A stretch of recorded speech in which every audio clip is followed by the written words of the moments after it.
are back. Jason, you messed me up. I didn't spotlight you quick enough. Christ. Yep. How's everybody doing tonight?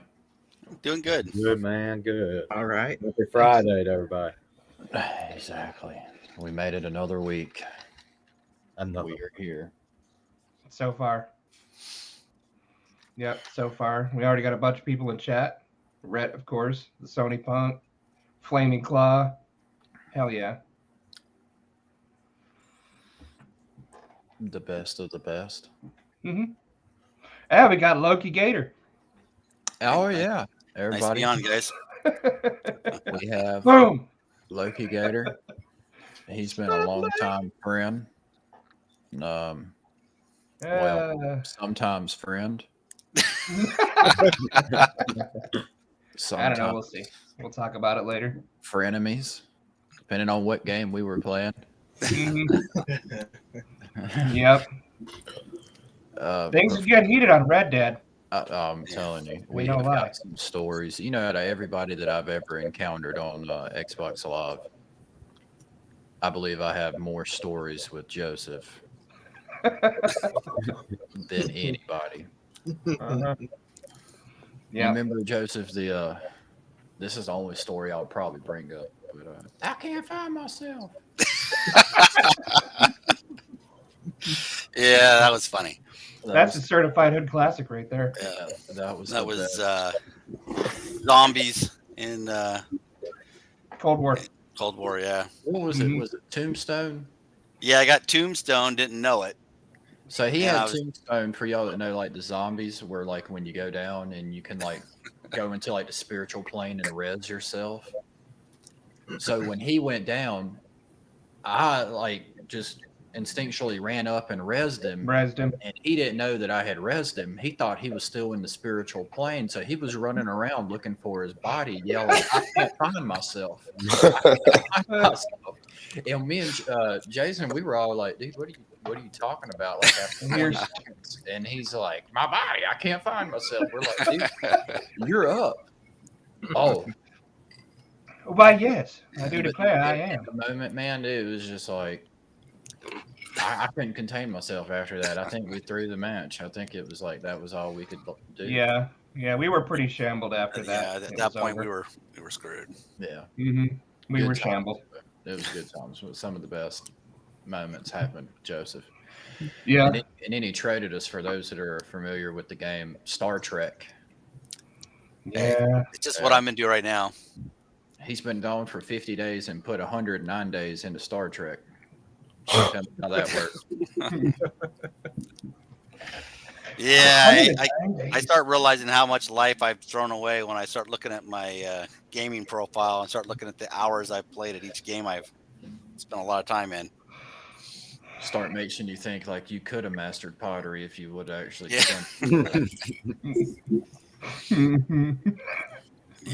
Pottery. Joseph, you want to tell the chat and everybody that's possibly going to watch, a little bit about yourself, or?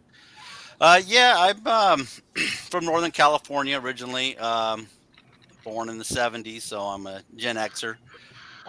Grew up playing computers back when it was you were a geek. It was uncool to play a game, to have a computer, I should say. My original PC was what they call a Commodore 64, and I used to hide it. Like I had a desk that had one little overhead, and I had a little blanket over it, so that, or it was kind of like a poncho type thing over top of it, and I'd be able to slide my keyboard underneath it if anybody came over to visit, because back in those days it was really negative socially to be a computer geek. So it was really negative, yeah. So yeah, I mean my first Commodore, I had a tape drive, so you actually had to hit play on the tape, and hit record if you wanted to record data on it. Yep, that's crazy. Yeah, it's a big difference. I mean, I've watched it come up, through the times. Where my big upgrade was a floppy drive. On that computer, I was like, oh my god, I got a floppy drive. The world has expanded. And that was probably $300 back in the day, huh? It was like $250. I remember back then. You look at I've been there. 1980s, early 80s money. That was a lot of money. Oh yeah. I think that was, like I talked to my mom and said that's my birthday and my Christmas present type of deal. Yeah.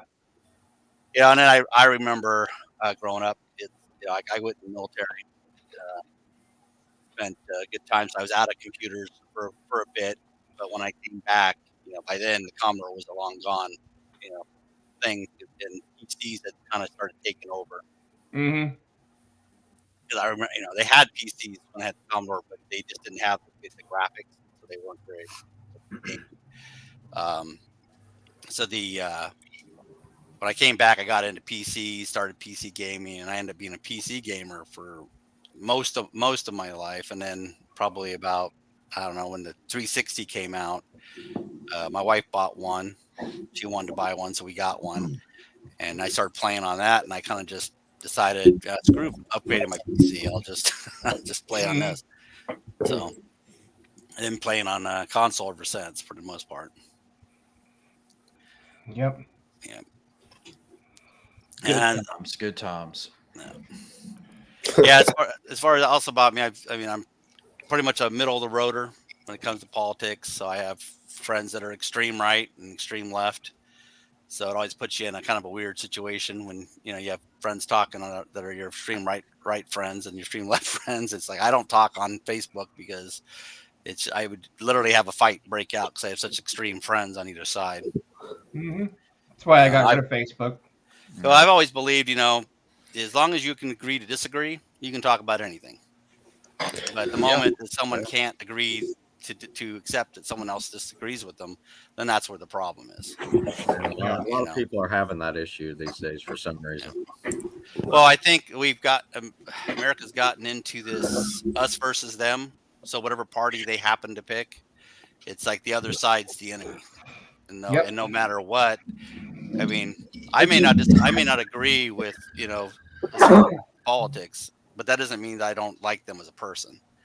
Right. And I think that's a big issue we have.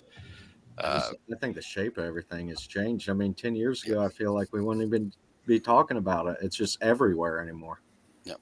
I mean, well, back in the day, it was like, oh, we don't talk to so and so because they're crazy liberal, but I love them, or I don't talk to so and so because they're crazy right winger, but I still love them, and they'll still go to New Year's Eve parties and stuff like that, and they're still friends. But now it's like, no, if you're one side or the other, and you're on, and somebody's on the opposing side, it just seems like there's no way that you can agree to disagree. It just doesn't happen anymore.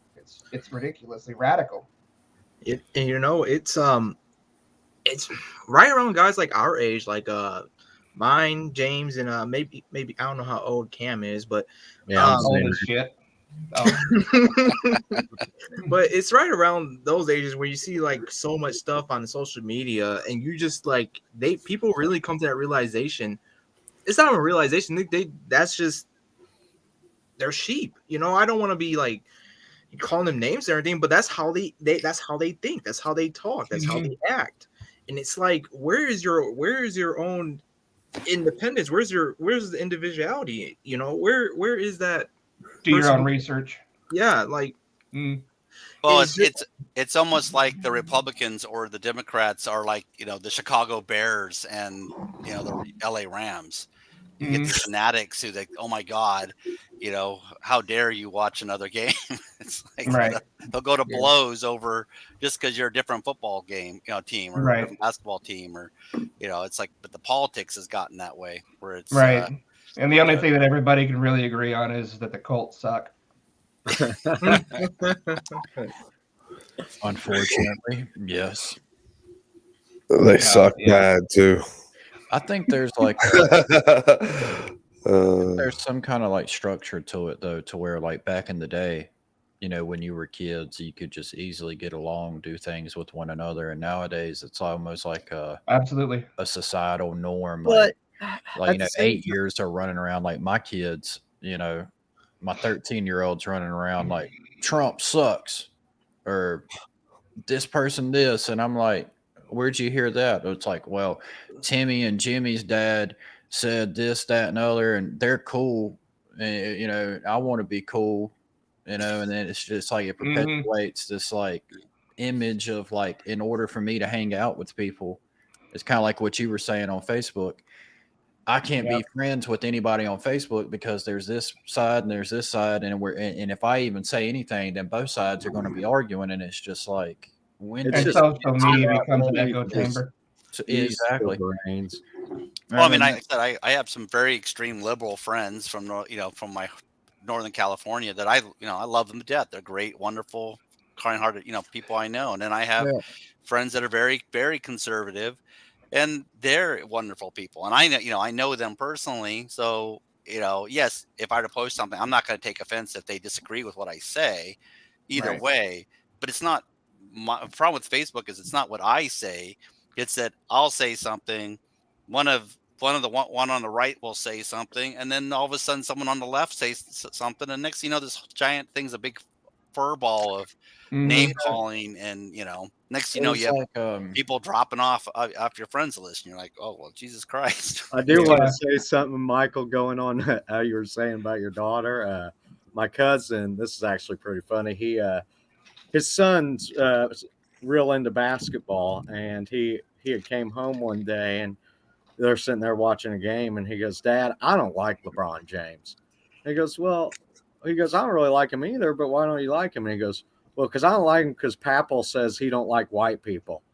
He's like, dude, he's like, you ain't hanging out around Papal much anymore. Yeah, that's Papaw's a little bit extreme, buddy. Like he killed people back in the day. Like just keep that in mind. Like he's a little bit off his rocker. Well, it's like to go with that. It's like with this whole Hogwarts Legacy thing. Oh yeah, with J.K. Here it Rowling, comes. like we've talked about it. Well, no, it's me and Joseph was talking about it the other day, and it was like, to me, I explained it the way I perceive it is, it's when you ask anybody like, well, what did J.K. Rowling do? Oh, was she undermined, the trans community? She offended the trans community. She hurt our feelings, and it's like, okay. Most of them don't even know why. Yeah, my thing is like, well, what has the trans community done to her? I don't see her waking up every morning going on Twitter and going, Suzanne, Billy Bob, now you changed your sex. I don't really, like, I don't see her like harassing people. Did you see where people are trying to say that the trolls are a symbol of anti-Semitism? Yeah, they've been saying that for a while. Yeah. They've been saying that for a while. Well, that's what I'm saying. Like on one hand, you got people that get offended, and then on the other hand, you got people on Twitter saying like, I'm gonna throw rocks at people who go to GameStop at midnight release for this game. And I'm like, well, on one hand, you had somebody that got offended and had their feelings hurt, which is completely legal. And then on the other hand, you got a community that's harassing an individual, throwing rocks, like casting that stone, you know what I'm saying, so to speak. And it's just like, to me, it's like, if you look at which one outweighs the other, it's like, okay, well, if she hurt your feelings, I get that, and I'm behind that. Maybe she should issue an apology, be like, hey, I'm going to educate myself more on the matter and move on. But no, I mean, when you go into like, I'm going to inflict physical harm on somebody based on their views and beliefs, that's beat up. And like me personally, it's like I was telling Joseph the other night, I like Vincent Van Gogh's work, but I don't condone cutting ears off. Yeah. I like Kevin Spacey's work as an actor, but I don't condone, if he is guilty, I don't condone pedophilia or anything of the nature. O.J. Simpson was a hell of a football player, but I don't condone, what, he might have done. Allegedly, you know what I'm saying? There's a lot of instances to where you could say that towards somebody where it's like, hey, I really do like that person, but there are some things that I don't agree with. But I'm not going to let that have an impact on me personally. Well, most of them, if you ask them, somebody, if you ask them specifically what she did to undermine, the trans community, 90% of them can't even tell you what. They just know that she did it. They're not even sure what she did. But isn't she also, even if we don't agree, even society doesn't agree, she's right. She's still has a right to her opinion. Entitled. Yeah, exactly. You know, Yeah. Yeah. I don't agree with her opinion, but I'm not going to sit there and throw rocks. I'm not going to. If I feel so strongly about her, I just won't buy her game. And I But I'm won't not even. going to try. But I'm I not just going to take ignore it. someone else's right by trying to throw rocks at them for them not to buy a game. Right. You know, that's me now pushing my ideas onto forcing my ideas on someone else. You know, that's where a lot of communities, you know, culturally would say, like, religious people, like back in the day, it's like, well, look, I'm not that religious. I just don't want you to force it on me. Right. Or if Yeah. you're a certain way, just don't force it on me. But then it seems like with the trans community, it's like, no, we're forcing pronouns on you. We're forcing this on you. Like, this is, if you don't go by this, now all of a sudden you're a piece of shit. Mm-hmm. Did you see? I'm sorry. Did you see that guy who was trying to get into the female section of the gym, but they banned him, or not banned, but try to move him over to somewhere else?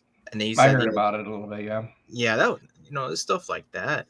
Again, it's not me bashing that community or anything, but you really got some people in there who just will take advantage of stuff. There are some instances where, well, it's like there was somewhere, I think it was in the UK or somewhere. It was somewhere where it was women's weightlifting. Y'all have probably seen it, where the guy, I think he actually used to be like a rapper or something like that. He just randomly one day said, you know what, I identify as a female. And then he went into the weightlifting competition and obliterated the women's records. Wow. Wait to crush all the little girls. Go strong woman. Well, you know what I mean? So it's like, when you did that, it reminded me of America. Macho Man Randy yeah. Savage. Just the eagle running around. Mhm. Yeah, it's an awesome clip. Mhm. Even if I wasn't American, I'd say that's an awesome But clip. you need to watch that clip if you haven't. The South Park where it is. It's like Randy Savage. He's R.I.P. Yeah. he's like identifying as a woman and doing a weight competition. Mhm. Did you see There was like a cage fighter that was a dude that did the transgender switch, and she like Almost killed two of Jim her broke a opponents. face. Yeah. Yeah, I have a weird opinion on those, that type of stuff, and it's kind of hard to just. I mean, it's kind of hard to put into perspective without being misread. But my issue is on that type of stuff. I don't really care that much about sports, but it's not that important. However, if you think about it, if a person was a guy, that means he has naturally born testosterone to make his muscles bigger. Mhm. But you're not allowed to, in sports, to do steroids, which pretty much natural, artificially does the same thing. Well, if I were to go into a sport with a girl, well, don't get me wrong, there's some women out there who kick my ass all day long. I'll probably tons of them, but Yeah. they don't have that same amount of testosterone in their body, and so how is it fair? It's just a natural Now, if I were to go strength. through maybe if say if I want to become a sex change, and I say, okay, if I'm going to do sports, I go get snipped and go through hormone therapy, and I don't have testosterone, and my muscles shrink, you know what I mean? Because I don't have that testosterone, and I'm back down to the same, physical condition as a woman. Well, that might be a different argument, but I think that's a lot of ifs. And I just think that there's, in sports, it's supposed to be a fair thing. Why hasn't anybody just thrown out? Okay, if you guys want to do this, well, let's have a trans league. I mean, yeah, well, that would actually be the better idea. Yeah. Let's just go with July, a man. neutral exactly. league. It'd be just a free for all. Because they don't want to be trans. They want to Free be for all. male or female. Well, I mean, but just have like that's a good point. Just have a neutral sex league. Mm-hmm. That way, there you can be a woman that that wants to be a man, or a man that wants to be a woman, and you can be in sports. If I don't know, to me, sports aren't that big a deal, but to a lot of people, they're fanatic about it. No, well, I some don't people think the that's life. viewership would be very high. Well, I mean, if you look at I would watch the hell out of it. Yeah, if you look at mean, you first could week, watch it'd LeBron be James exciting, but- dunk on Lisa Leslie. Somebody would watch it. I would. Well, I would that's watch what's great it. about, was it Celebrity Deathmatch? Yeah. they used to do Oh the, yeah. I miss love that Celebrity show. Deathmatch. Yeah, I don't know if they could get away with that today. I think they No, I think they rebooted it for a bit, but this was like probably 10 years ago, maybe. Yeah. Prisoner, that's not edifying. You actually are a Yeah. crackhead. Yeah. That doesn't count. He probably says like in Mr. Hankey's voice, I got a rock. Mhm. You know, that's what I imagined. I don't know. I smoke rocks. Well, to shift gears here a little bit, y'all, since we got people identifying as crackheads now, we might want to jump, into a different ship. Grab another gear. Yeah. Metal Gear? Keep it going. Well, Solid. the Metal Gear Solid, there's been talks about another remake. Mm-hmm.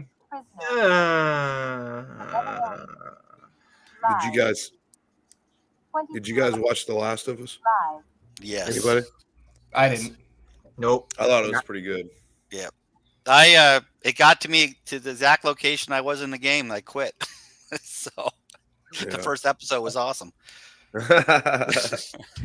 I got to the point Pretty where you epic. just get out of the city. They just get out of the city limits, and you're sneaking around trying to, get past I think it's clickers and the guards. And I'm not a big fan of sneaky games like that. I get tired of sneak mechanic, so I put the game down and just never came back to it. But that's exactly about where they're at in the show. So Yeah. it's done really well. I think they picked awesome actors for all the roles so far. There's some minor changes in the game, but from the game, I should say, not in the game, but from the game. But at the same time, it stays true to the source material. Yeah. I just won't give it any attention just because of what they done in 2020 with Last of Us Part 2, when they were like falsely false flagging people, trying to get people banned just because of because of a meme. That's when I was like, you know what, whatever. They deserve every hate that's getting upon them, and I just won't give them that attention anymore. I just won't give them money if they're acting like that. I'm just done with it. I'm done with Sony, really. What was the false flag about? I didn't even hear about that. I didn't either. It was I'm sorry. It was they were trying to get people banned because of a freaking meme, and of course the leaks were coming out, and this is where people were thinking like, oh, we're gonna play as Joel, but then they, obviously, spoiler alert, they smash. They killed Joe. They killed Joe off easily. So people really took offense to that, and you got Neil Druckmann, the director of it, and then some other Troy Baker, the voice of Joe in the game, saying like, no, that's not true, and saying like, I can't believe some people would try to, which I kind of see like what they're talking about, like with people worked hard in that game, but at the same time, this game is like it's pissing your face. And I'm really interested in seeing those numbers, really, because a lot of fans were not happy about the second part of the game. Well, how dare Neil Druckmann kill the character he created? How dare him? I mean, hey, I'm just saying. If I look at the Walking Dead game that I had on my iPad, and they pretty much did the same thing with the character in the first chapter. So, well, as far as that goes, like if I was Neil, I would be like humble.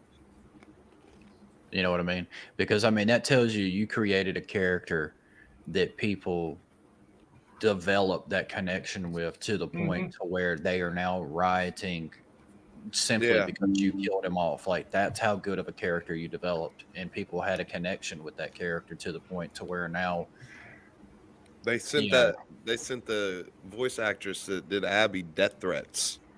Like that's just annoying. I hate when people can't take a reality pill. They take a reality pill when they start sending death threats to an actor. It's like the poor kid from Game of Thrones that played Joffrey.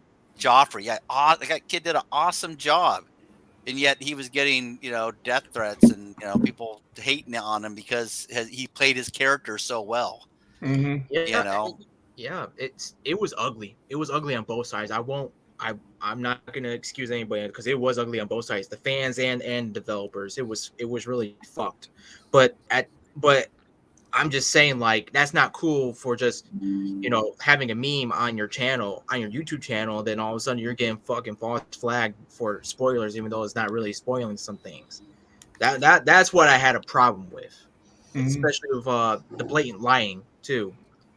I just quit. I'm not really a Last of Us fan, but I can see where people were going. But I think it's just You think that was overrated. a My favorite. Sony thing? I think Sony to blame? Sony as well, because of what's been going on with that thing too. I mean, it was just a big clusterfuck. It was just Jesus. Well, like to go hand in hand with that, I was reading an article. I actually pulled it back up here where it was most game developers say that fan hate is a serious problem. And it's like you got a whole lot of these game developers, which we'll get into the layoffs with all these other companies here in a little while, but all these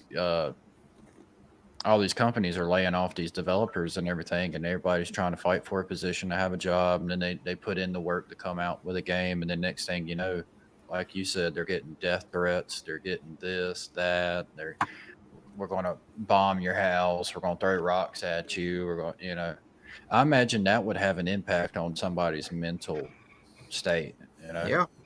And it's mostly video games too, video game developers that get this kind of hate for some reason. If it's a movie that people dislike, they'll hate it and they'll hate on it, but they're not going to do things like death threats and stuff like that. Typically, it's like a video game thing that people go all in. Well, on. I think it's connection wise. I mean, look at a movie; it's what 2-3 hours long. How many hours are you glued and attached to these video games? Right. Exactly. Hours. Well, it says right here, according to the State of Game Industry Survey, more than 75% of game creators polled said that harassment and toxic behavior were a serious or very serious problem. With the poll getting data from 2,300 game developers, that means that at least 1,725 of those people said that they believe that this behavior from players is a big problem. But man, the Modern Warfare lobbies were so much fun. Well, I mean, that's what we say. They're fun again. And I'm not going against that, but that's where it's kind of like if you go with that, it kind of perpetuates,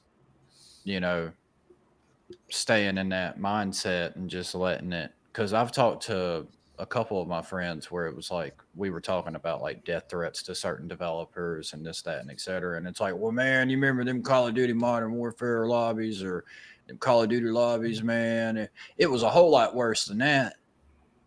And I'm like, yeah, but does that really justify, how you're supposed to treat somebody? Like just because you hear somebody saying, hey, your mom's going to suck me off later on in the basement doesn't mean. Yeah, and most likely that's a 12-year-old. So you want to hold yourself to a 8 or 12-year-old? That's what I'm saying. I mean, it's regardless. They say it just to get under your skin, and it's like. But what if it's true? I'm going to sleep with your mom and give her a kid she actually loves, Oh my God. I don't know. I still fuck with people. I guess Cam does for sure. That's just me. I still act like a child, and I'm probably going to always continue to. Yeah, same. Probably to a fault, but it's enjoyable. Well, it says, like you said, Modern Warfare lobbies. It says around 40% of those responders said that they have had experienced harassment directly. So, I mean, that's like people, out of 2,300 people, 40% of these developers have said they've had direct contact with other people harassing them over the issues on games. And that's where it's like my mindset is. It's like, we could be here all night. I could identify a whole lot of issues with certain games, instances of games, but I've never sat there and thought, you know what? I'm gonna contact Phil Spencer.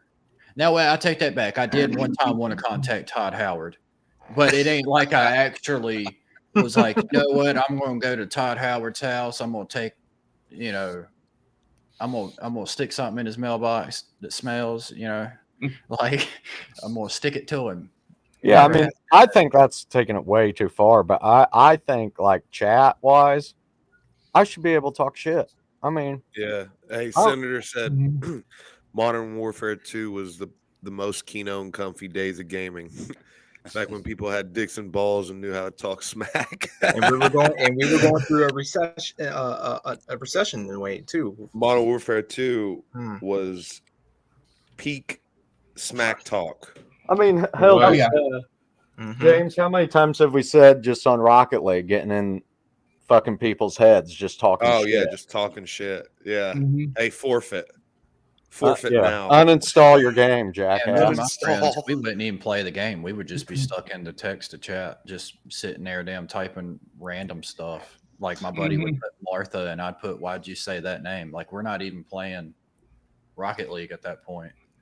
It's just sitting here trying to, One of my favorite on- things, hands down, especially the new Modern Warfare 2, has got to be shooting bodies. If somebody's getting super sweaty and you shoot their body, they take that shit personal, yeah. like big time personal. And the sweatier they are, the more I'm gonna sit there and shoot up their body. Like it's like teabagging in Halo. Oh But yeah. oh my god, yeah. Well, If you shoot a kids call body that and yeah, they twerking now. take it. Yeah, they take it personal, which is Can't you get awesome. banned for teabagging now? Nah, Oh, maybe not in there Modern was a Warfare. game. There was a I've game. seen a like rumor about some game taking away team that teabagging. Yeah, I can't remember teabagging. which one it was. I thought Probably there Halo. was. I don't think it was Halo. Well, I mean, it could have been later on, but Mm-hmm.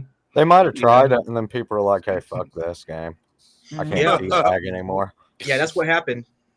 I can't remember which one, but that's exactly what happened. Mm-hmm. I don't know. My Yeah, problem they, with games like Call of Duty is just they seem to keep mass producing every year a new one that's not any different than the one they did last year. It's just and it comes out with bugs. And I'm Yeah. like, how can you have bugs on a game that you've pretty much carbon copied the last 4 of them in a row? Yeah, I always And take yet you have breaks on 'em. bugs.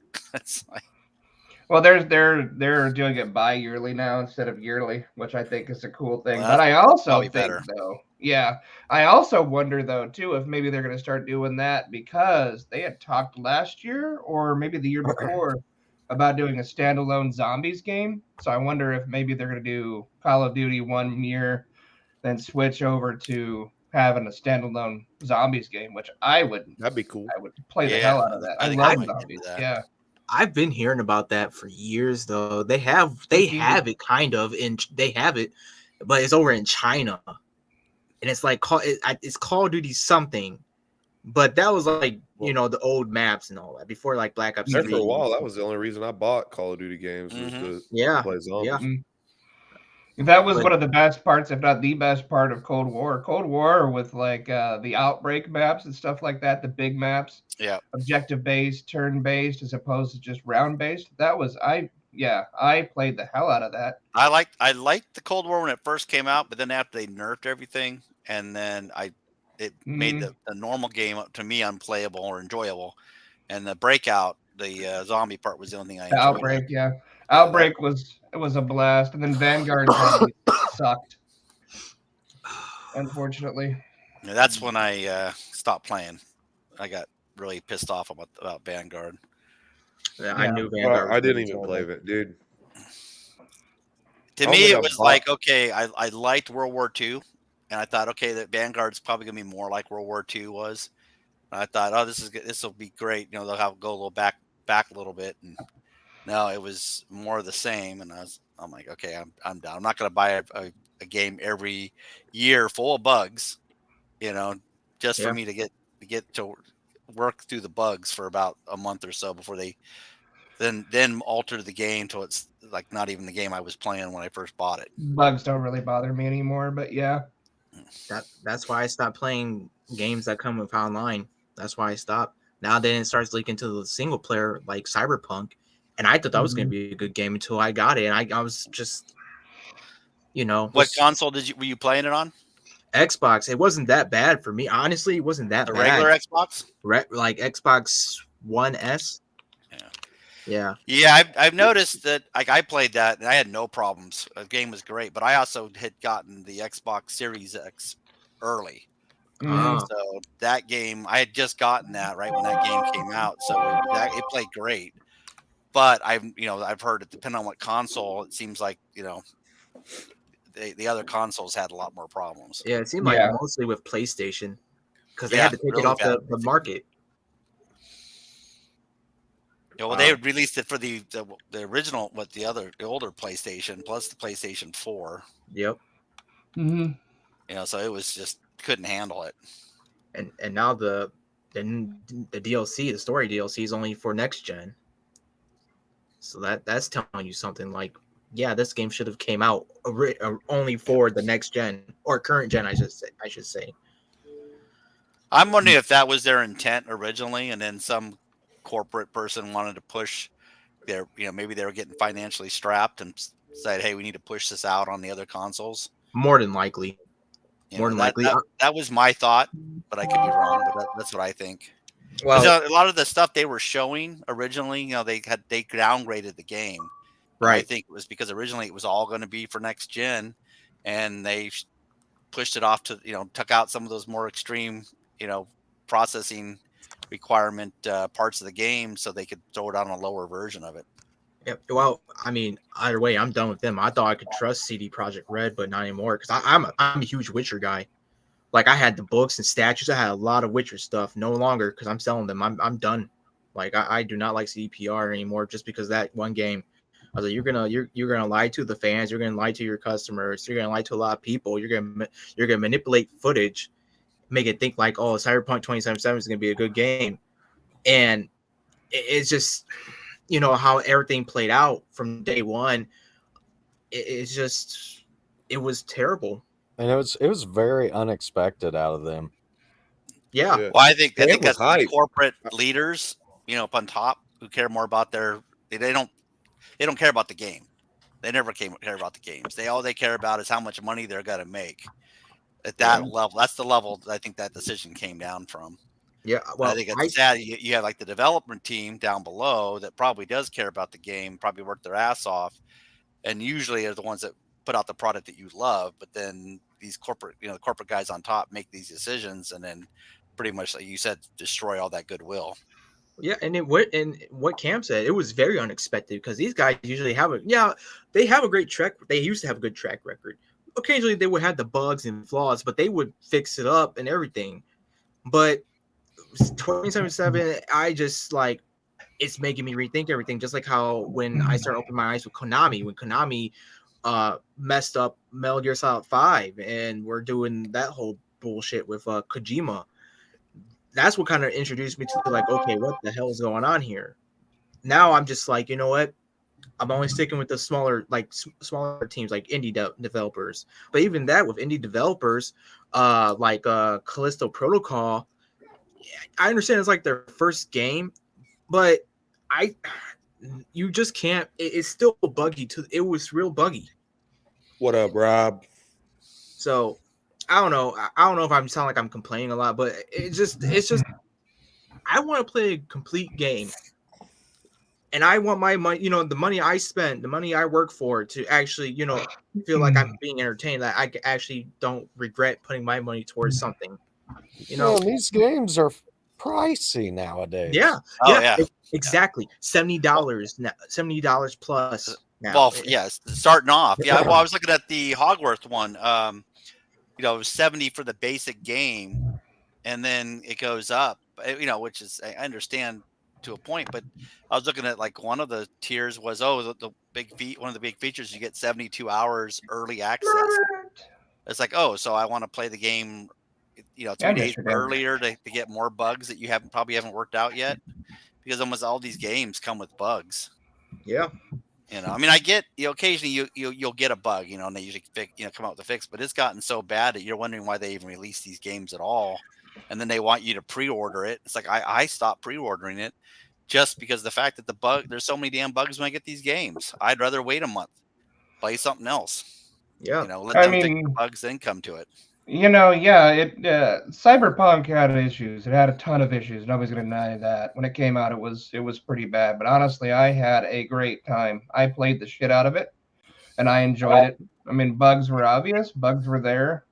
Some of them were game breaking, but you just get right back into it, and I had fun. I mean, I'm certainly not saying that what they did by any means was acceptable, but it was still an enjoyable time.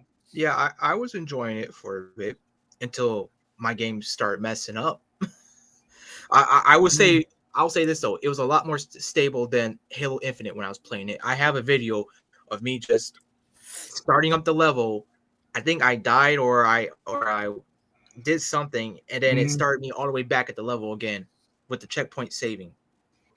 Right. So, that's telling you something like, okay, if these guys were given a year, a year more to work on a game, and it's having a problem like this, and they don't know what the hell they're doing, why even bother?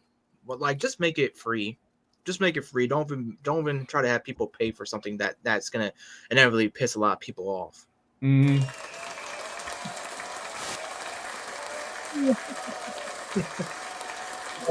It was unplayable, which I heard that. I heard that it was pretty much just completely broken for a long time. Oh man! But I don't know. I enjoyed it, and I played it on the 1X. It was fun. Well, I got every ending finished on that game except for one, and that's only because my oldest game save just happened to be right past the deciding factor for that last one. Figures. Yeah. So I had to restart a new game, and I lost interest before I could finish it. Mm-hmm. Yeah. Yeah, 76 probably came out with a new score or something like that. Yeah, most likely. Back in the day. I just finished the 11th score tonight. All done. I'm good until February 28th. Yeah, I haven't even. This last one I did the one before. I missed the one before that, but I just keep coming. I'm so burnt out on that game. I'll come back to it and I'll play it, but then I get burnt out again because there's not enough changes. Yeah. Now, if I was a new player, just jumping in the game, I mean, there'd probably be a lot to do. You'd probably have a good amount of time to play that game and get a lot out of it. But as a original gamer, player of the game, there's just not enough there. Yeah. Well, I was playing Red Dead 2 the other day, and I think that's like one of the most like polished games there is. And I got off my horse and fell all the way through the map. That's just that one instance, though. I've seen that happen. Your horse starts falling with you. Yeah. And I was just falling, and he was like, "Oh!" I was like, "What the fuck is happening?" I clipped it. I was like, there's actually there's a throwing knife glitch too on one of the bridges where if you throw a knife at this one particular spot, it throws you way up in the air, then off of the map. Oh yeah. I think there's a YouTuber actually that does like that glitch every day. Probably. Content is. To me, that was a great game that they just they stopped making content for it. I mean, I enjoy every time they had something new come out. We went straight to that and played that, the new content and enjoyed it. Oh hell yeah, we played the hell out of it. I don't know why they won it because I mean they put so much into GTA. I know. If they even put just a 10th of what they put into GTA, that game, I'd still be playing it today.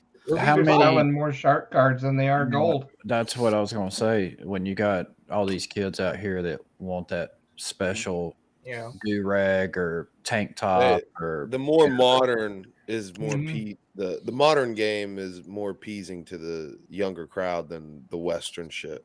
Yeah, I never even liked Cowboys growing up, or the actual team Cowboys. Like I've just never really liked Cowboys. It was always I think Red Dead Redemption was the first Western game I ever played. I think so too with me. I played Dead Revolver or Red Revolver. There was Red Dead Revolver back in the day. What was Call of Juarez? Call of Juarez, Red Dead Revolver, Red Dead Redemption. What was that? Did you guys ever play Gun? Gun? No. That was I think that was one of the first OG Xbox games that came out. Yeah. Was it you're not talking about, it's not called Black Gun, is it? No, it was just called Gun, and I remember I'm pretty sure I had like a skull and 2 revolvers on the Yeah. Okay, now I'm thinking of something else. Oh, you're right. Came out on Microsoft Windows, PlayStation 2, Xbox, and GameCube. I remember this game. 9 out of 10 on Steam, 8.3 out of 10 at IMDb, 4.1 out of 5 GOG.com. 92% of Google users liked it. Mm-hmm. But I guarantee you, if they went back and played that game today, they would say it's shit. I miss those. I miss those days when we used to think those graphics were actually pretty cutting edge, and then Oh my god. Well, it's just like how Joseph was talking earlier about getting the floppy drive. Yeah. Like, he was like, this is revolutionary. Like, oh my god, like this is going to change stuff. I'm gonna stick so much data on that floppy disk. And nowadays, like if I ask my kid, like, hey, hand me the floppy disk, he'd be like, what? Well, I remember I bought my first hard drive that I went to a store to buy, and it was a gigabit. And I swore to God, oh my God, I will never fill this drive up. It is so huge. 1,000 meg. Oh my God. It's like, I'll be able to keep this forever. Yeah. I mean, I remember that OG Xbox. You never could run out of memory on that. I had so many songs. I mean, so much. I did. It just never seemed to run out. I like the Duke, the controller for the original Xbox. Yeah, that big controller. Yeah. They got a new version of it for the new series. I'm gonna have to get one because I miss it. When you're used to having big stuff in your hands all the time, it's just like I'll bet. That's what she said. 2 of them, huh? double-handed. Dual wielding, eh? Oh, butter churner. That's a hell of an unlock. But oh my God, Mike. Yeah, he took it. I know who does that. But yeah, we took it there. Yeah. My original Xbox saved my 360 because it had the red ring of death. Oh, so me and my I had dad. like 2 or 3 Xboxes get the red ring, bro. Dude, I had the towel trick where you overheat it on purpose. Oh my God! The penny trick. Did you ever do the penny trick where you actually took it apart? I did that with my Halo 3 edition Xbox. It got the red rings. Yeah, I literally had to take it apart and put pennies in between the little X clamps on the back of the motherboard, and it worked for like a week, and then it red ringed again. Yeah, I know if you reflowed those, they would sometimes work. You gotta heat them up with a. I wasn't that smart at the time, though. Solder or something. Well, you use like a heat gun, big heat gun. It's like a hair dryer, but more industrial. Heat it up. The towel trick, you would just wrap it in like 2 or 3 towels, and then turn it on. And it would eventually start overheating and get so hot that it would probably like half-ass do the soldering for you. Probably did the same thing, yeah. See, I tried all that shit, but I literally was like on a cycle because I ended up buying a second one. And when I would get my other one back from getting repaired, that second one would go bad. Then I move on to that one, then it'd go bad. And I went through 7 of them, and that was almost the point where I went to play 7. What? Jesus. See that during that whole entire time period, I was just playing PCs. I was the PC players. I heard about all those. Was fun, but it was a shit console, boy. It was like a good console, but not longevity wise. Yeah. That motherfucker was going to break on you. Yeah. I'm surprised they're still like out. Like you can buy them and they work. It's like I would not buy no 360. My buddy buys a 360 like every year and then he sells it. He buys it just to scratch that itch. I still got mine. I remember I got 3 of them. Just don't use them. Well, it was the first 360 that I had, and I was playing Assassin's Creed on it. That was back when I actually cared about life and stuff, and I was trying to complete the game. Hopes and dreams and stupid things. And it's a pretty long game, like when you're trying to complete everything in the game. And I was like, I don't know, like 90% of the way through. And then one day I got on and went to cut it on, and I seen that red ring, and I was like Like, what is that? I didn't know. I didn't know that this was like before, like really. He said, "What's that?" Yeah, what is that? That's what I was just sitting there by myself, and I like went to play my game, and it was just like, like I ain't never seen it do that. Like, red light means stop, green light means go. Like let's go. Like, why am I getting a red light? Yeah.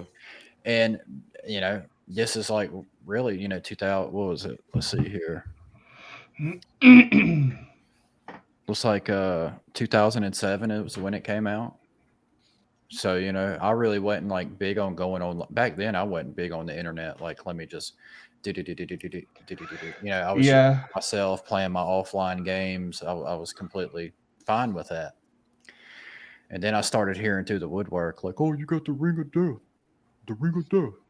I was like, what? Like, how do you get rid of ring of death? I remember, devastated me.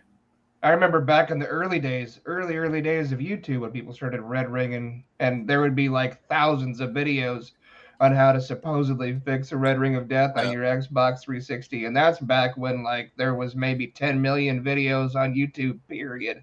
Dude, I was picking my console up and like, like it was a Nintendo cartridge.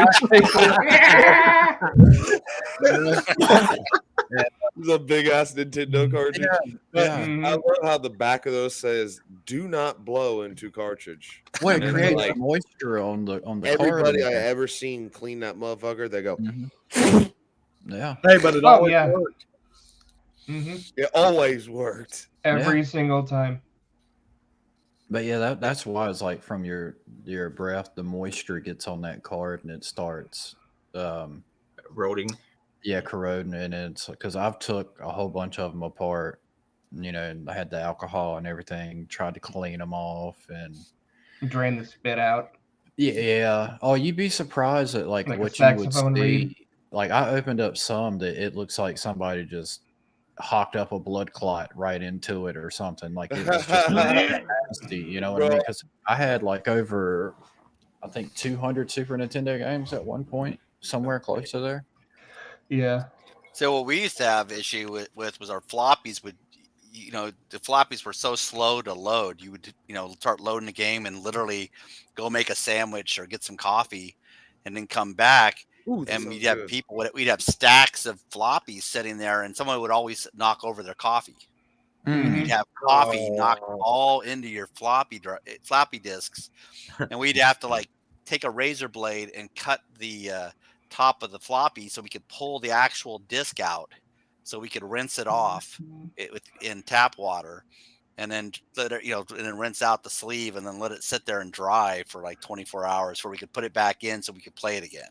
Oh. Yeah, my favorite thing about that time period was when because I was big into flight simulators back then, like Aces Over Europe, Aces of the Pacific, B-17 Flying Fortress and stuff like that. That's pretty much what I played on PC. But I really I remember the days when you get those 3.5-inch floppy disks. You'd have like 6 of them for a 512 megabyte game. Yeah. Like literally, you'd have a library of these diskettes. For a. Well, I made it past that mission. Yeah. It would take 3 hours to download all of the disks into the computer. Load diskette 5. Load diskette 6. Load diskette 7. Those discs had a little spring in them, the 3 in the quick order, right? That little metal flop or a little slide on the floppy drive. And when I used to work at a computer place, one of the big things that we have is people would bring in their computer because the computer wouldn't start anymore. Like it literally wouldn't even power on. And a big chunk of the time is we'd open up we'd just disconnect the floppy drive and boom, the whole computer would come right on up. And what it would be is that little spring would shoot off out of a messed up floppy and ground out something in the floppy, like it hit the connections, and it would.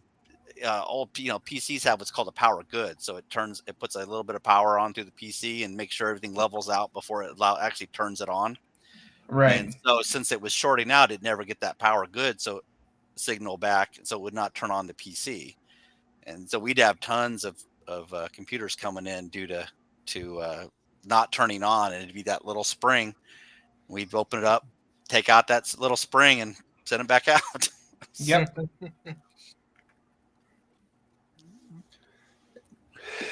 That does happen though. Yeah. Just the smallest little thing that you're like, what's preventing this from working? Yeah, I don't know if I told you guys this, but I used to repair ATMs and all that. A friend of mine got me into it, and I was just, I started seeing like, man, this ain't nothing too different from what I kind of used to do with the 360 and the Xbox, except it has a lot more springs and things to calibrate with, and it'd be the smallest freaking thing, and it'd just be like an easy fix. Now, granted, you had to clean it out if it was dirty or anything like that, but at the end of the day, it wouldn't be too bad. All you do is put it back into like a prototype ATM, let it run stuff through, make sure that it's working right, and then you're good to go. Yeah. Yeah, I couldn't imagine working on an ATM. I mean, it's got to be complicated. It was complicated for a bit. Yeah. How much layers are in those damn things? I remember that at one point in Vegas, somebody had stole a like a tractor. We'll just call it. I don't know, like a either like a hoe or something. Backhoe or something. Backhoe. I think it was a backhoe, but I can't remember exactly. It's been so long. And they went up to a bank and actually ripped out the ATM, but they had to abandon it because they couldn't get in the damn thing. So they end up, pulling out, ripping. The amount of money of damage they did was out, ungodly. But they couldn't get in the damn thing. Yeah. It would see, because here's the thing. Sometimes how it's aligned, it depends on like the walls too. That or the little 4 or 2 hooks at it. It just depends on how if they're crooked because of people were just slamming the shit in or just pushing it out and then just doing whatever with it. That's the reason why it was that was happening more than likely. But with the layers part, we got ones that are called the waffles, or like old shit, like just plastic, not even really metallic, plastic. And then you got like the modern stuff that is just they're like rods. That's all it is. They're just rods. But the heaviest part is really just those walls where you can just slide it into the ATM itself. That's what makes it the heavy part right there, if I remember correctly. But it's kind of like tedious work, but it's not like complicated. It's just because you just gotta remove some these little ass I don't want to say screws. They're like, I call them horseshoes. I call them horseshoes because that's what they look like to me. You just gotta get them off the right thing and then snip off the sometimes the belt, because the traction belt wouldn't be good, so you gotta replace those. Easiest thing to do, really. And I mean, really, it didn't really take that much unless you got a really bad one. I mean, bad, like you got to replace everything from scratch. Yeah. And those weren't really with the modern types. Those were with the waffle types usually. I know I'm getting some technical stuff. You guys are like, "What the fuck's he talking about?" But I prefer the pancake. No, I was honestly thinking that if I was ever involved in like a GTA heist, I know who I'm bringing. Mm-hmm. I was like downright like, this is a waffle or a pancake? Job. Let's get this. What is it? Assemble. Like nobody else is coming. It's just me and you. Like we'll split. Whatever's going down there. Like, how to get into that? Like, I don't know. I mean, you sound pretty damn convincing. I know somebody who does. Right. Well, I used to know a guy that when I was working in textiles, there was this guy. His name it was Lonnie something, but he's probably one of the stupidest people I ever met. But in all honesty, like he sat there and he was talking about his experience beforehand. And I was like, well, what did you do before working here? And he was like, man, I used to make ATMs. And I was like, an ATM maker, an ATM yeah, cobbler. you know what I mean? Yeah, I'm like, but you must have messed something up. It's like you're not doing it no more. Like something happened. Like knowing him, like somebody went to get money one day and it was just like just throwing out money or something. It's like, damn it, Lonnie. Yeah. He was a good guy, but it was just like the way he was talking about it, I was like, man, there's no way in hell I would trust you with like a project like that. Because like I seen how he worked in textiles, and I was like, he had a machine, a seal on one of the jet doors. So it's like cloth goes into this this vessel pretty much, and you got to like latch down a door, and it builds up. The water and steam builds up internal pressure, and he was standing right beside it one day, and a lot of people don't realize when one of them seals blows, it sounds like a stick of dynamite going off. Yeah. And I was like maybe 20 feet away from it on another machine running it. And next thing I know, I just hear boom. And here comes damn Lonnie, man. He was just waddling on through there. He was like just getting away from it. I was like, my God, like he didn't even shut the emergency shut off on the machine or anything. He just took off. I was like, dang it, Lonnie. But yeah, them ATMs are tricky, and it's crazy that we live in a society nowadays to where it's like that's become more prevalent to just get the truck, get the winch or whatever, we're gonna roll up to the 7-Eleven. We're gonna I can't imagine like executing that and then not be able to get into it. Right. Well, I still remember the first day where I actually could use my ATM card at a Burger King. Like you always had to have cash on you for paying for things. So, you'd have your ATM, but you would go get like $300 or $200. You'd always keep that on you. Right. And I still remember the day because I had to go down to Santa Rosa, which is south of my hometown, to pick up an engine for my RX-7. And I was swinging through a Burger King, and I was, expecting to pay cash, and they had the option to pay with your card. And I was like, wow. It's like, yeah, I don't have to pull cash out of it. That's amazing. That like blew my mind. I remember when like places like Wendy's and McDonald's and stuff like that started taking debit cards, and I was like, holy shit. Yeah, welcome to the future. Got to the point where, I could walk by that bum who wants $10 and say, I'm sorry, I don't carry cash on me. So. Yeah. Yep, that's crazy. My, how far we've come. Yeah, maybe. I mean, maybe. Who knows at this point? Have any one of y'all played the Quantum Break I have game? not. That was a fun one. I was really thinking about it. I've been seeing online there's been more and more people that's trying to get a second one going, and the guy that played the character in the first one's like, let's do it. Like, let's get at it. I played quite a bit of it. That's a pretty good game. Cam told me about that shit when I very first got an Xbox. Yeah, who is it? Remedy Games makes it? It's Remedy, yeah. All right, they're working on the Alan Wake, the new Alan Wake game, Alan Wake 2, I believe. They made Alan Wake. I'm waiting for that. Control. I didn't like Control though. Control was it was okay. I didn't like it. It was like the first 5 minutes of the game, I'm running around picking up documents, and that's all I'm doing. And then I'm like, I run into a janitor, and he's like, "Oh, go down there," And then it was like, "Oh, like Control." That's what they want, Rhett. They want us to lose cash. Oh, yeah. Save them money. They don't got print it. We're just banning that shit one day. They've been moving us towards a cashless society for years. Oh yeah, forever. Ever since we got off the gold system. Mm-hmm. Gold standard, which I mean that was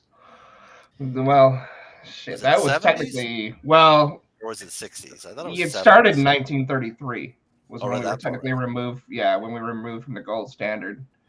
But I mean, pretty much since 1994 or 5, I think they've been trying to remove us to a cashless society. Which I mean, that goes back to the whole, using your debit card at Wendy's thing. But I mean, the thing you got to remember too is that, like, especially with them when they strike coins, a lot of those coins are more expensive to make than they are their face value, especially pennies. Even though pennies are zinc with a copper cladding, they're still more expensive than 1 single cent. Yeah. So as soon as plus they can't track cash as easily as they can track your debit card or your credit card or anything like that. Paper trail.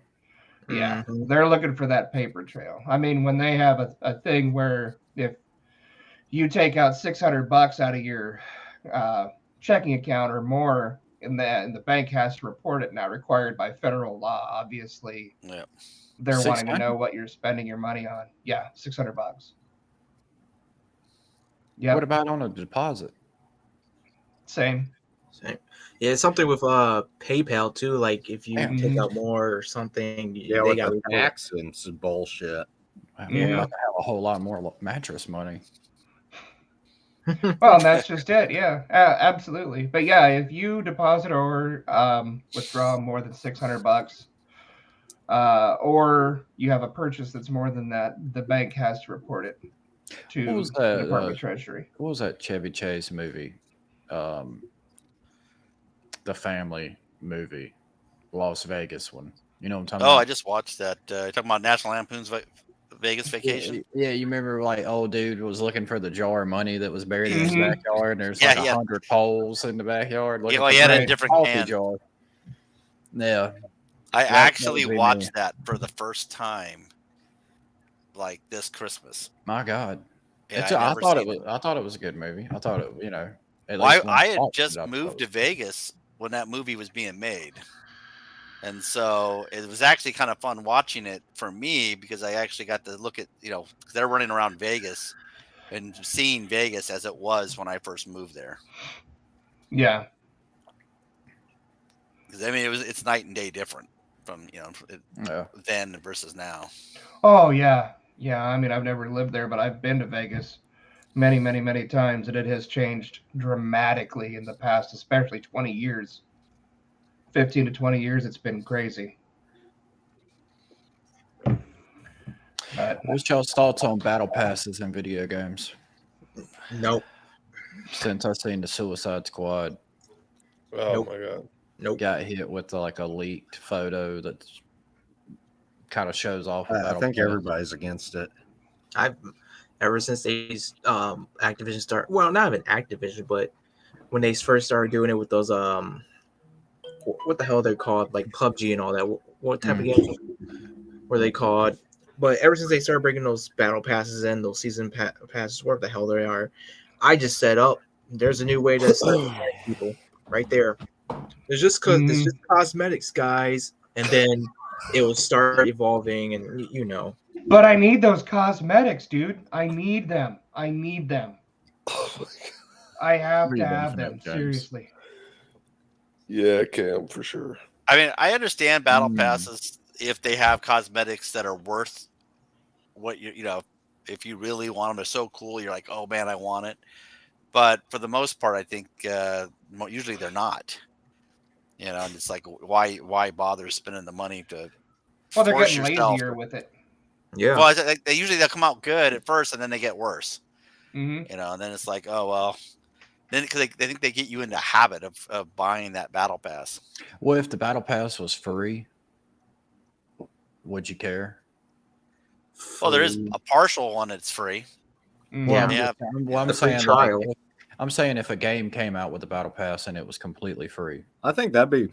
would you mind? Because to me, in my eyes, it's the same. It's like the same difference as like just progressing through the game naturally and unlocking, stuff. What's for like free. 76 scores? Yeah, free? 76 is free. Yeah. Okay. Well, that's what made me think. Like, I don't see a lot of people complaining about Fallout 76's score in comparison to Fortnite, etc. Mm. Well, most of them is like a one-time purchase, anyways. If you handle your point system right. Yeah. With the Yeah, you battle could pass, do that you buy with the Call battle of pass Duty. one time, and you get Mhm. it's with it like Fortnite, Call of Duty, Mhm. fucking Apex. They all do it like that. Yeah.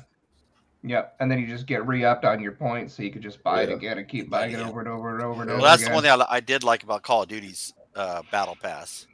Mm-hmm. But I've seen some games that have battle passes where you don't make that money back, or you're coin back, so you're having to buy it each time. That's true. Mm-hmm. You know? Yeah. Red Sea of Dead Thieves is used that to be way. like that. Yeah. Red Dead Redemption 2 used to be that way, where you'd get all your gold back and then some, and then they kind of started really bringing the Suckering you gold in. back. Yeah, I mean, I don't know. Red Dead Redemption's sad just because it's, I don't know, so much potential lost. But Yeah. yeah. Well, it's just the state of online gaming. Mm-hmm. Even single player. Triple A games, I should say. just the state of AAA games. Mm-hmm. Well, this year's supposed to be better. There's a bunch Yeah. of AAA games that are coming out this year that are supposed to be Well, promising. speaking Hey, of next this year, Friday, right? Next Thursday, next Friday, Dead Space comes out. Speaking of the Hogwarts one, Hogwarts what do you think comes out about like 2 the weeks. paying for early access for the different tiers? We got Atomic Heart right after that. What is the Mhm. 72-hour? But is that worth paying for to get? Well, I would say like as a combination of things, and I might be biased just because I like the game. So I think it really pertains to like how much you actually want to have the game. So I mean, if they came out with like the collector's edition, I bought it. But then the deluxe edition I feel you, Rat. is like what, $10 Mhm. more? So $10 more, you get the Dark Arts pack, you get the Battle Arena, you get the little animal thing that you get, and then you get the early access. So like the package and combination, it depends on like what you deem worthy. If you consider it being something that you're interested in for the value of $10, then I would recommend buying it. But if not, just Mhm. wait until what is it, the 10th for the base edition.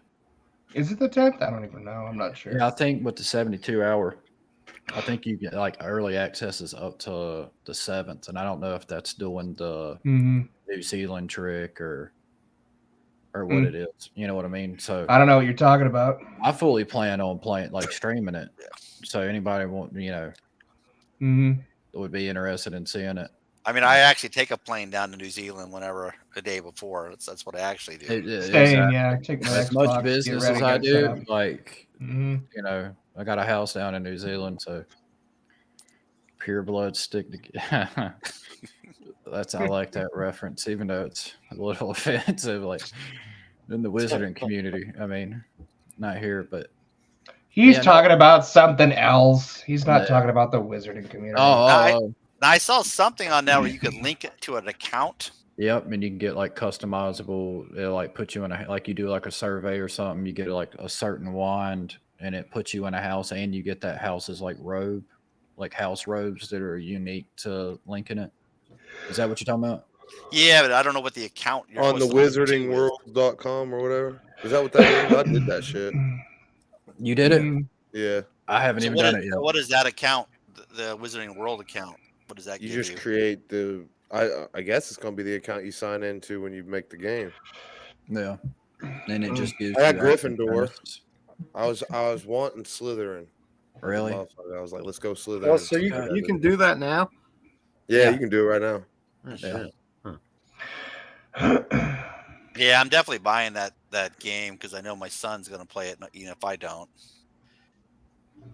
we end up taking him. My girlfriend's super excited for it. She's hype.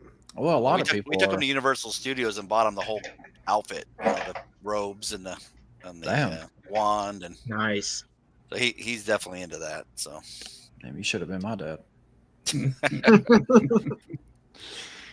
No, but I think it goes like with what you were saying with like the $10 package. It's like when they throw in little bonuses like that for free, where you can link an account and get almost something of equal value minus the 7-hour.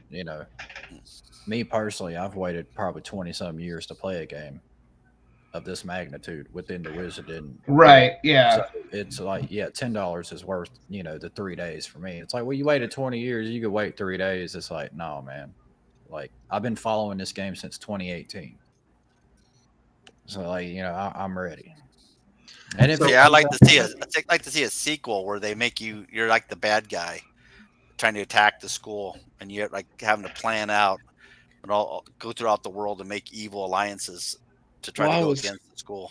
I was seeing some leaks that was saying that like to 100% the game, it's roughly around 70 hours to just complete the base game. It's around 30 something. Yeah, I mean that's fair. Like I'm more of like the 15, 20 hour, but I'm thinking, something that I'm actually into. I might want to like let it kind of roll over a little bit, take my time with it. They said something about to get some of the curses, the what is it? The Killing Curse. I can't even think right now. You'd have to on like something. you, but yeah, the Avada Kedavra or something like that. You would Yeah. have to. I'm not trying to seem like a nerd here, so I'm just like making it like I don't know what it's called. I was like, okay, whatever. But yeah, I think you got Exactly to. what it I sounds think like. they were like saying that you would have to actually like beat the part of the story, like the main part of the story, before you can actually get it. So it kind of makes me wonder if there might be like a prologue there somewhere. Like you beat the story, you get the forbidden curses, and then you get a Yeah. decision on how your fate will be or something. I don't know. Kind of interested to find out, but nonetheless, I think they said there's like around 100 puzzles, the Merlin's beer or Merlin's whatever it was puzzles. Hmm. So I mean that's a little bit of additive thing. They didn't like really go into detail too much on like how many side missions were in the game. I actually know as little bit about it as I possibly can, just because I want to be kind of surprised. But at the same Well, I time, I'm mean, afraid I'm going to miss stuff. But I mean, knowing you, I'm not going to miss anything. well, my thing is with it is like I've played like a whole lot of games that I really cared about like that, and it was okay. I want 100% this game, and then you get so far into it. Let's say you get 15, 16 hours, and then oh, I told this cunt over here I didn't want her cookies. Now I can't get her mission, Right. and then it's like, damn.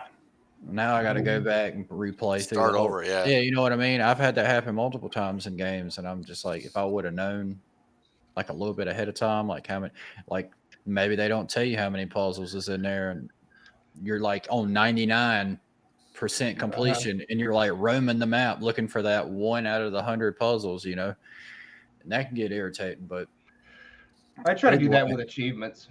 yeah, that's what Like I I'll mean. look up the achievements before I, you got to do this and Mhm. that. Yeah, I'll do that a lot. I'll look up the achievements. But I wonder if they'll have New Game Plus. If they have that, I wouldn't even worry about it. I'll just go through it casually and then just play it again. I'll bet they do. Well, they're supposed to be having a game manual, or we call it a game guide, but they won't release it for about a month after the game launches. Yeah. So that kind of sucks. I wish they kind of launch it as is, but I didn't even know that. Wow. yeah, they're gonna launch. They're gonna release a art book on making of and / art book. I think that when they release the game, and then a month later ish, they're supposed to be releasing the game guide, player guide. Yeah. Damn. Well, thank God for YouTube. Yeah, that's rough. But it's like at that point, I'll just find out what YouTube channel to go to get all that. Exactly. You know, then they're just hurting the sales of their books. Mhm. I I mean, mean, but if that's I had kind of done the that with direction the it's last been book. going for a while. Would I much rather be like, hey Joseph, check out our channel. I got a walkthrough for you on all the locations versus hey Joseph, go spend $20, $30, $40, $60 on a book. Which, Take the dog out. I'll be right back. it takes up space. You have to open it and you have to actually read, or would you rather just watch somebody say, well, hey, go to this tree? Well, like I have the one for 76 when that launched, and literally I don't think hardly any of that thing even matters anymore. The No. game has No, changed it's so much. inaccurate. I've got it too. That You used know. to be my thing, is that I would, if I pre-ordered a game, or even if I went and picked up the game, especially from GameStop, that was just kind of like my thing. My tradition is I would go and I would get the book with it. Even if I never read the book, like my 76 book is still plastic wrapped. I would just have it to have it. You know what I mean? But that was just kind of my thing. But I mean, now with everything going mostly digital, which is a bummer, because I really like physical copies of things, but it's so damn convenient to have everything digital.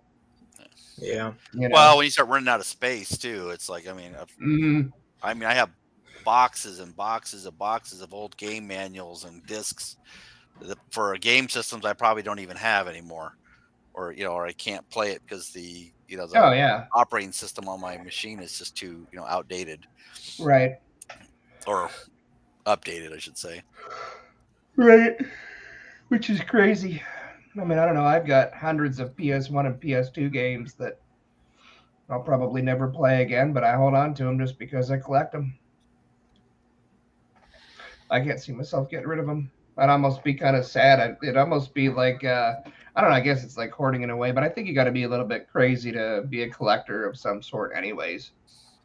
You know, Yeah. you got to be a little bit, you got to be a little bit off to collect certain specific things. But I mean, I got a garage. As you guys know, I collect, the old retro Star Wars figures and stuff, Oh, yeah.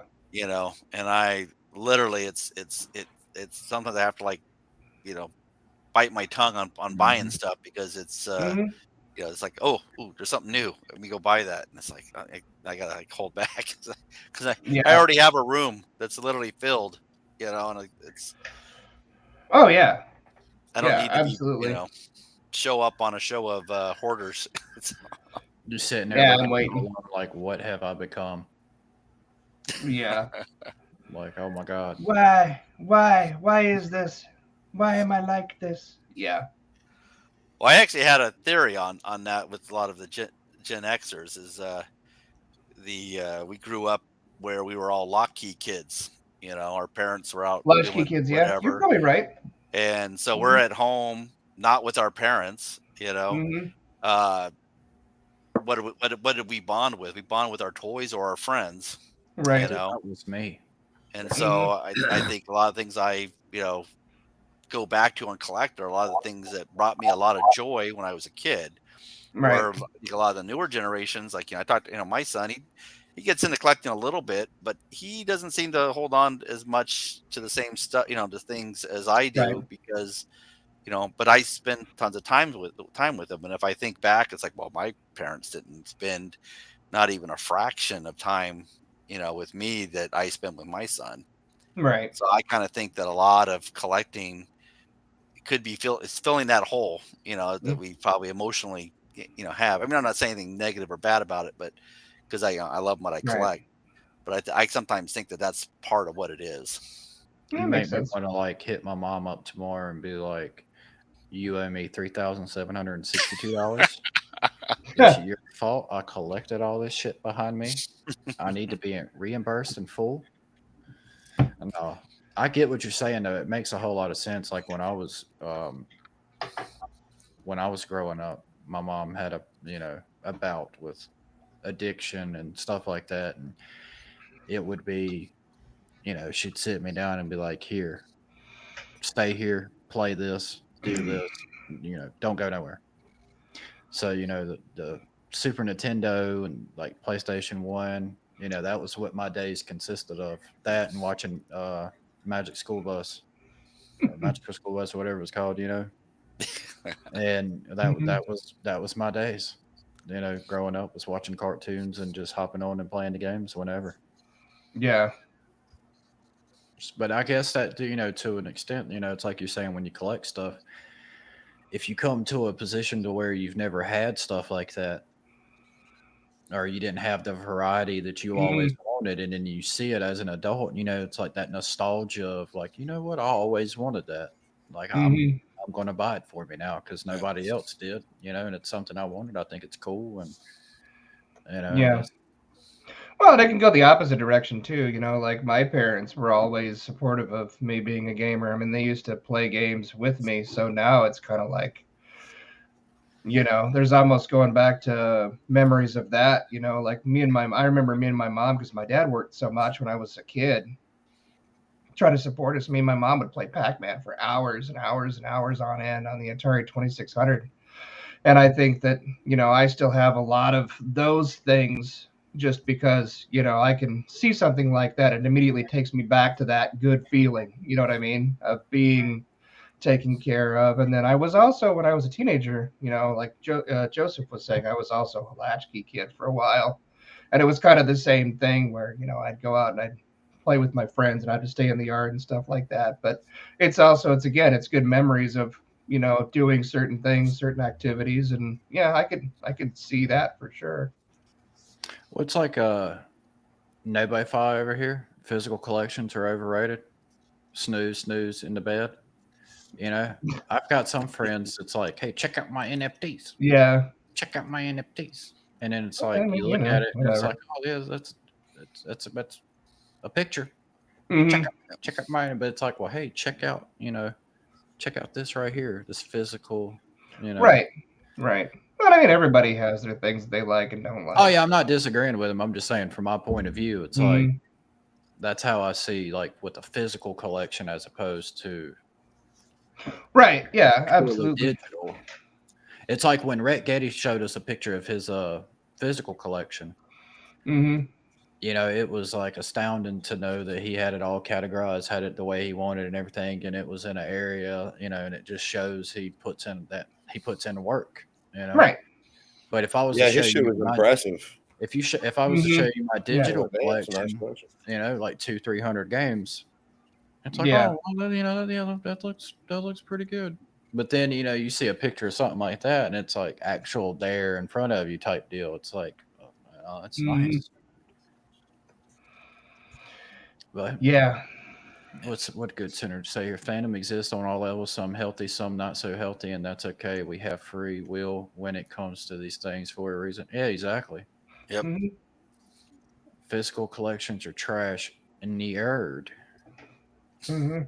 How do you work? I have somewhat physical copies, but it's slim pickings Well, here. they all have their pros Love and that cons. adjustment. I mean, physical copies or physical collections take space. Yeah. So if you don't have the Mhm. space, you know, then what am I going to do with it?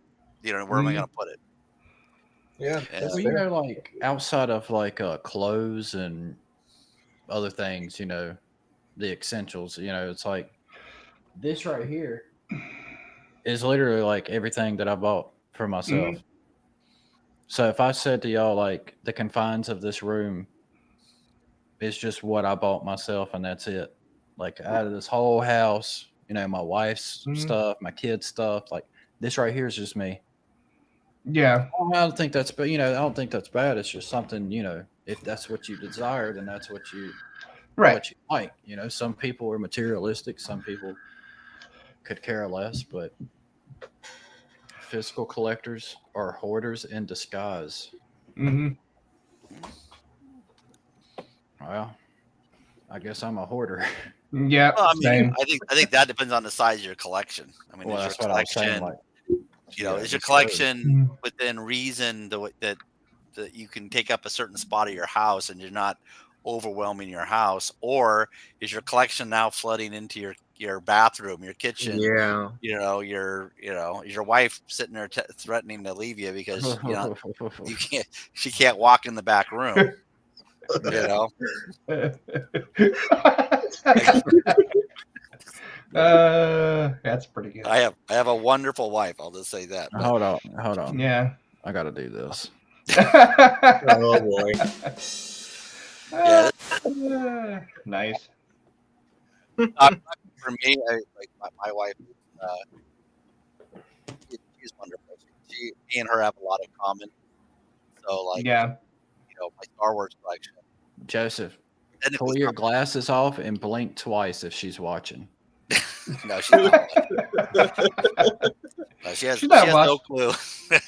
She could care less. What are you talking about? Yeah, All right. no, but Yeah. but she's one. Me and her have when I met her, I knew I met the person I wanted to be with. Oh, she's definitely watching. No, I get the play you did there was she's not watching. Yeah. But like for me, it's like my Star Wars collection, she's into the same stuff. Yeah. Yeah. So like if I pass away, that's gonna be her collection, and luckily for me, that's something she enjoys as well, because she has some of the same fond memories with her collection, kind of like it as a Jason, because her father, Mhm. who she lost at a young age, actually had bought her some of the original Star Wars figures from Yeah. The Empire Strikes Back, and she remembers playing with those, and she would take good Right. care of them and then put them away. So like that was like one of the things that I did one year, was went out and bought her those original same figures that she had. Right. So like, but Which luckily, has a deep meaning for her. yeah, it does. And then, Yeah, absolutely. but like I said, if you get to collection, like when it comes to my cars, I'm borderline hoarder there because she's already told me if I don't get another car, you already have too many cars. And Yeah. and to be honest, she's 100% right. I need to downsize a little bit, but um,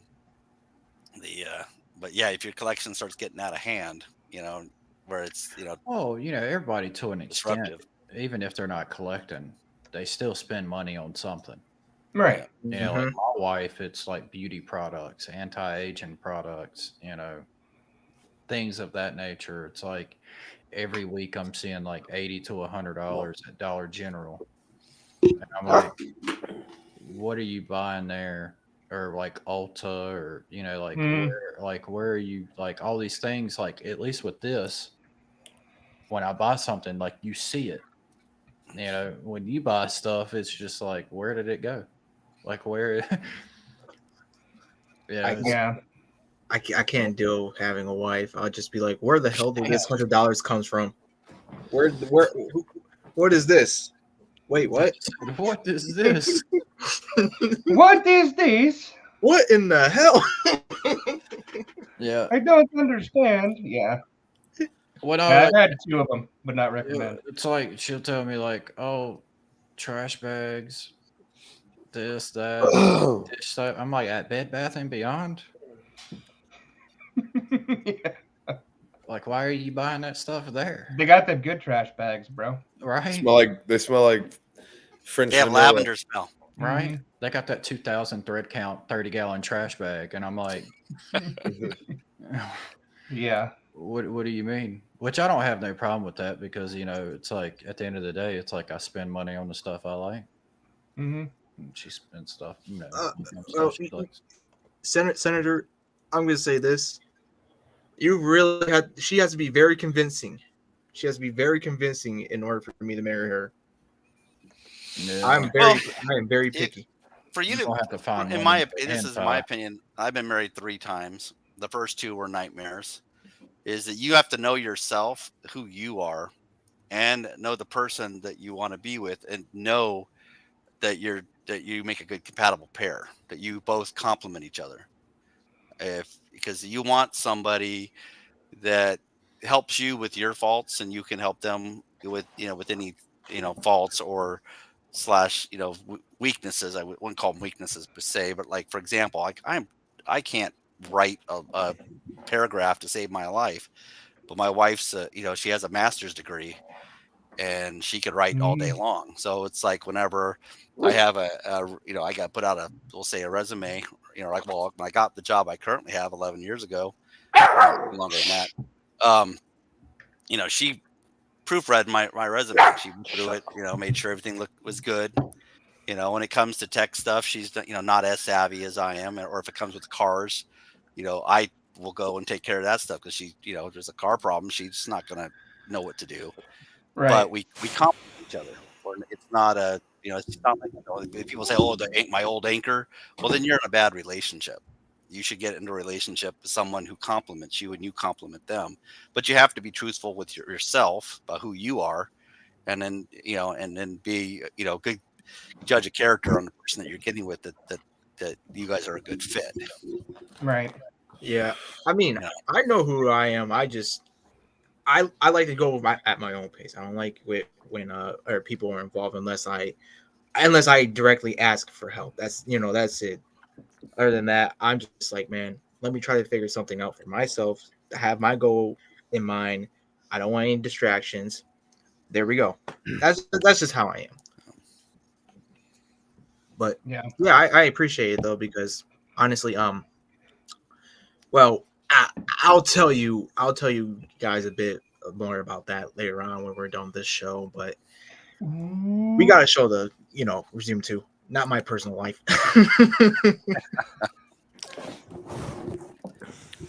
Come on, man. Nah. Come on, man. We all got our horror stories. Come on, man. Believe me. You're an astral depression. Hey, Joseph, tell him what happened to your welder. Now, my first wife, she ran off with that. That's for sure. All right, along with a gun. Yeah, that's all. Yeah.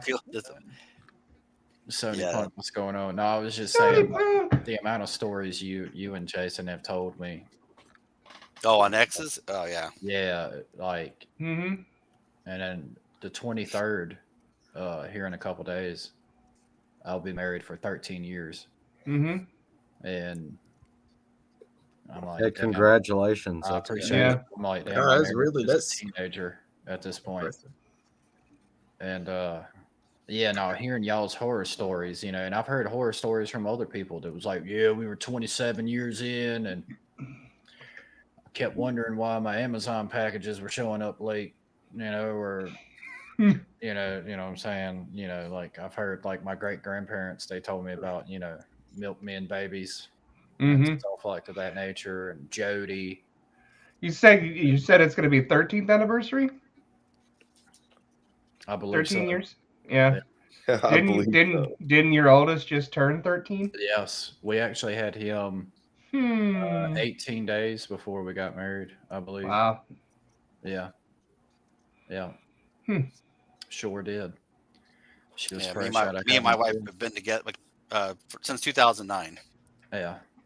Well, we were wanting to get married like prior to that, but women don't want to be in like a wedding dress and stuff like Uh-huh. that with like, Mm-hmm. a big old baby coming out. You know what I'm saying? So I was cool with it either way. I was wanting to marry her before we even got pregnant, but because we had made the arrangement to where it was like we intentionally had, kids. It was like we planned to have them, 5 years from then we'd have another one, 5 years from, kind of have them spaced out. Mm-hmm. And yeah, no, Awesome. it was definitely an experience. Have y'all ever been, Joseph? You ever been in the room with childbirth, or James? You ever? Look, Oh James, yeah, I did. immediately, I about passed out. man. I actually It's like pushed it's my like oldest daughter out. it's some like Ridley Scott looking shit.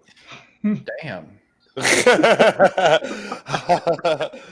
is like felt like you were playing Spawn, just coming out of there. Yeah, that part scared me a little bit. The afterbirth is what got me the most. Yeah, the whole placenta and everything coming out. Like I was fine during the whole thing. Like the first one, my wife, I don't know, maybe like 30 to 45 minutes into like pushing, she's like, I can't. I give up. And I was like, well, no, this ain't something you just give up shut on. it down. Yeah, like no, this ain't like, do your side work, you're done, go home, clock out. Like this is, you've got to do this. And then, I mean, she bared down and got him out, which he had like the umbilical cord wrapped around his neck. His like heart rate dropped down to 18 at one point. See, I had Like that it was same issue happen with crazy. my oldest, where my first wife, she'd stopped pushing right after the baby's head came out, and then went right back in, and Mm, she had the umbilical cord around her neck, and I actually had to push. The doctor told me to come over on the belly, and I actually had to push mm, on my wife's belly to hold the baby in place as they were grabbing the baby's head with little like clamps, mhm. to like pull her out. So I actually had to push her out. So that was an It's interesting something that's experience. amazing though, like for like how Dr. Hino was saying, like I'm not getting married, or like people that say like I'm not having kids. It's like I respect their opinions on that, but to me, it's a miraculous thing to be a part of. At least some of them, with my third one, my wife decided she was going to throw up in the middle, and like them big hospital cups. They're there, like she was like starting to dry heave, and it was like I seen one of them cups, and it was like holding it for her, to throw up in, and then trying to count the contractions, like it going every, push for the 10 seconds. You know how they say like, like trying to get her into routine of that. So I mean, it's a miraculous moment that if you can ever witness it, because back in the day, like my grandfather was telling me, he wasn't allowed in the room with any of his kids. Take it easy, Senator. Yeah. See you, So Senator. it was I cut the umbilical. Y'all cut the umbilical cords. Yep. I don't even remember. He said no. He said it was Ridley Scott. I'm out. Honestly, bro, I don't remember. Yeah. I remember the nurse told me to have a seat because if I passed out, they didn't have time to take care of me. Yeah. They gave me a wet washcloth and I sat down on the couch. I was like Got this, hyperventilating man. and shit. I was like, holy shit. I started getting hot and sweaty and Mhm. dizzy and shit. I was like, this is intense. It was Well, just imagine shooting a baby out your dick. oh my God, why would you know? Well, I'm just saying, like, retrospective, like, you know, like what the woman's going through. I think our pee hole is well, all right, little bit imagine smaller shooting a than- marble. You know. Did you say a marble? Yeah. Oh, Checkers marble. that would suck too. Could you imagine? No, I don't want to, but just Hey, saying. the tell you, Mike. Hold on, let me spotlight it. Oh, spotlight. Tell me that. Tell me that. Oh, he hit me with the yay. It's about time, huh? All right. Well, I mean, I didn't know it was I can't hear you, Mike. Yeah, we I lost heard him. something, but That's my fault. No, I didn't know it was going to do that. Yay. I didn't know it was going to be a whole bunch of kids at a playground looking at the grown ass man on a merry-go-round holding a PS5. I didn't know. I did just said yay, and I was like, well, that's celebratory, but you know, never again. I'm never doing it again.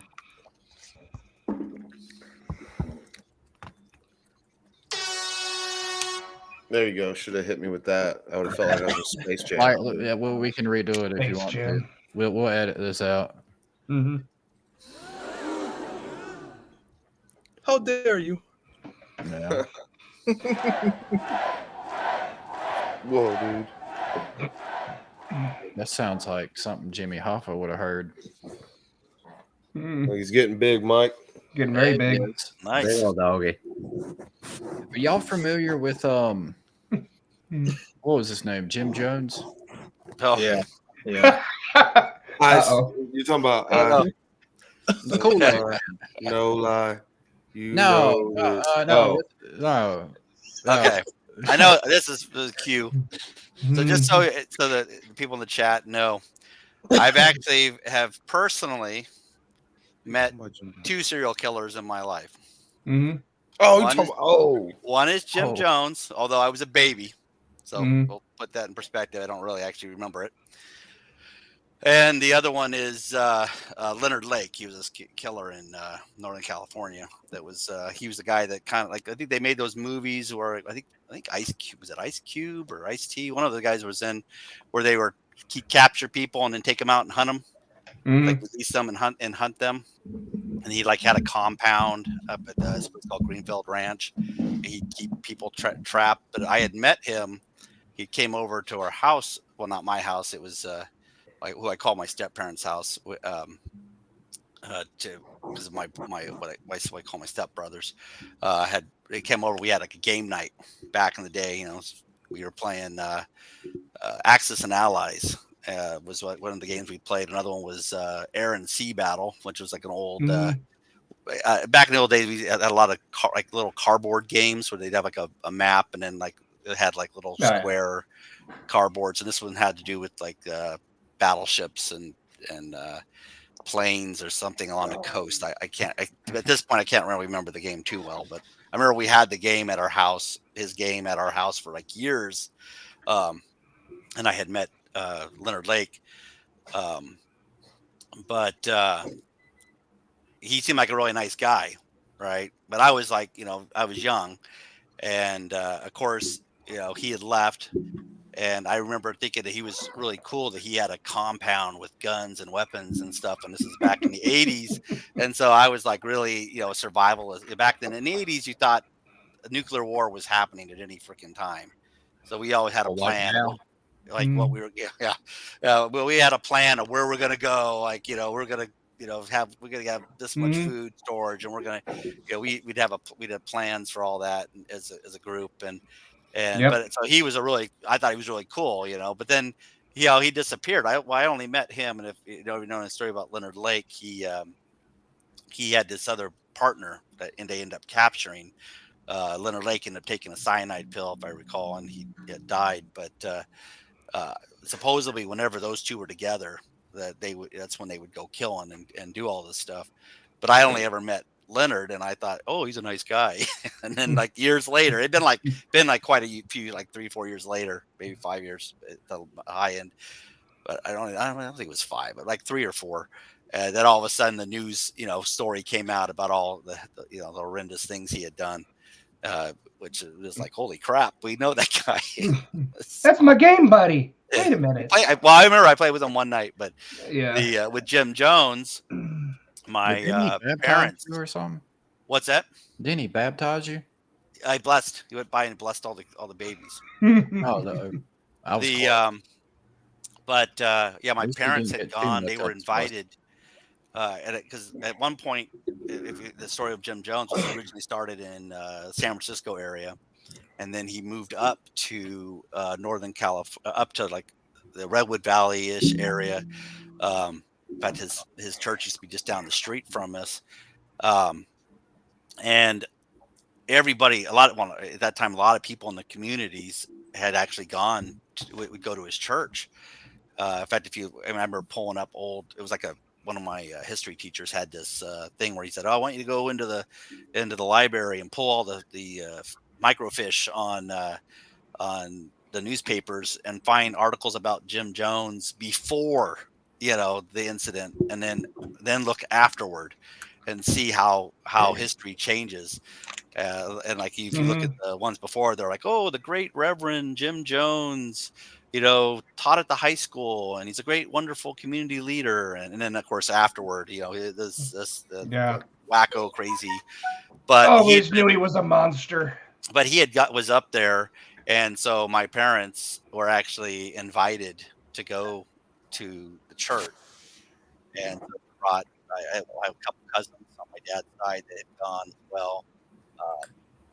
But I ended up being like a night where they weren't supposed to have visitors, like they weren't supposed to have anybody outside. And he did this fake shooting where supposedly someone showed up with a gun, supposed to be some Fed killer, someone from the feds, not where he was hit and laying on the ground, pretending to be bleeding, and then the shooter ran out, and they all chased him. And then, of course, Jim Jones miraculously killed himself with the raid. This is the story that I'm told. I got older, but obviously, I was a baby. I don't recall it. But yeah, so they, a lot of my mom's and dad's friends from that. Is he cutting in and out for you? Yeah, it's getting low. Oh, I thought it was just me there for that. That's what it looks like your vocals is going in and out for some reason. Yeah. I can stand. Well, this is my headset. So yeah, so Well, no issue. We were still hearing you. It was just kind of like, well, I was telling this story, and then I kind of, I was going. Yeah. So my mom's like teachers that she went to school with, had joined the church, and but after this, the whole fake shooting happened. My mom got spooked and was like, tell my dad, I want to get out of here. And when they went to leave, that's when they realized that they were outsiders and not, part of the normal church. Mm-hmm. And they tried to stop my dad from leaving. And of course, my dad was he's a big guy, so he pushed his way out and had to fight to get to leave. And so that's then they left. But so those are the two serial killers I've met in my life. My God. Yeah, the Jim Jones thing's always kind of always stuck in my head because I grew up. I have a kind of a distant feeling about religion in general, because I don't hate on religion, because I have a lot of friends who have, different, religious beliefs, and, What up, I Dan? respect them. Right. But I've always been wary because, growing up, Jim Jones was an actual, factor in my life. We could have just as easily have joined. Oh, my yeah. parents could have joined that church. Well, you wouldn't be here now. Yeah, exactly. Well, you Um, never know. Could have been Yeah. one of those ones that probably not. It's Probably. Yeah. We got I would have drank the Flavor Aid. Yeah. And okay. will y'all be? Dan wants to know, will y'all be picking up Dead Space? I personally, I mean, I'm considering it. I played the I'm considering original it. one. It's iconic. It was a Mhm. masterpiece in my opinion. The original title itself. I think once you got towards 2 and 3, it kind of like the effect for me personally was like I started not liking the franchise as much as I did with the original. But I've said before on previous episodes where I played them on the hardcore difficulty. You got 3 saves, no checkpoints. You try to get through the game, Mhm. and I really enjoyed the severity of it. The adrenaline-inducing moments. Now, this is a remaster, correct? Yeah, they're going to. No, it's James a probably remake. knows. Well, it's a It's a complete remake. remake. You know more about it than I It's do. James. It's like I know they said some of They the said trends. there's 80% of the game is completely true to the original, and there's like 20% of the game that's never before seen shit. It's like their own, Nice. either cut content or their own stuff. I'll probably get it. I Something gotta I've find time to for get it, sure. but No, I'll probably get it and check it out for sure. When's that being released? Is it March? that was what I. No, No, it- it's coming next This month. late Thursday or February. Friday. Is it this month? Bless you. It's this It's like month. next Thursday or Friday. Mm. I'm not getting it. Why not? Let's hear that. No, Let's hear. it's better not for me to complain. We had enough. Well, I mean, you heard the positive. Next Friday. Look. Let's hear the negatives. Come on now. Next Friday. Okay. I mean, that's enough time to prepare for it at least. I like when they remaster if they do it right, or they add a little bit of new functionality, make the game a little more modern, keep the story. I like games like that. I mean, I think we had recently. I think you guys were as well. We replayed. Was it Myst? The original game from the 90s. Yeah. It was even Like better. early 90s. Dude, It was even better than the original, but it still stayed true to the original game. People don't know, like, how when you hear people complaining about Elden Ring, like, there's no direction, I don't know where to go, and it's like you play Myst, and you ain't even got like people really coming at you like trying to kill you like Elden Ring, but it's just like the puzzles is like you have to be a sophisticated being to navigate some of that stuff, in my opinion, at least. Which I don't know how many people in chats played Myst, but it might have been hit or miss for them. They might have been like, "No, I'm good." A hit or missed. Yeah, hit or miss. Let Let me hit him with it. Let me hit him. Got it. But I kind of want to go back on the topic of knowing a murderer. Oh well, we had to, Yeah. Well, no, look, I got one better for you with the murderers. Do you know a murderer? Is that what you were saying? Yeah, I know one. Oh well, I actually before. So this is like when I was in middle school, towards 7th, 8th grade, and we're in the city team. Not a lot of us, but we had like the city league, and my dad was friends with the head, like most of the coaches in the city league and all that. So there are a lot of connections all. And my head coach, son, he was a decent guy. So towards the end, like of let me think, 8th grade, like when things were starting to go down, but like starting to end for like football. His son actually ended up killing someone. And that we didn't know like why coach so and so wasn't there, like we all didn't know until after the whole thing happened, like after when football was done, then that's when the head coach said to my dad, like, yeah, my son murdered a guy, execution style. And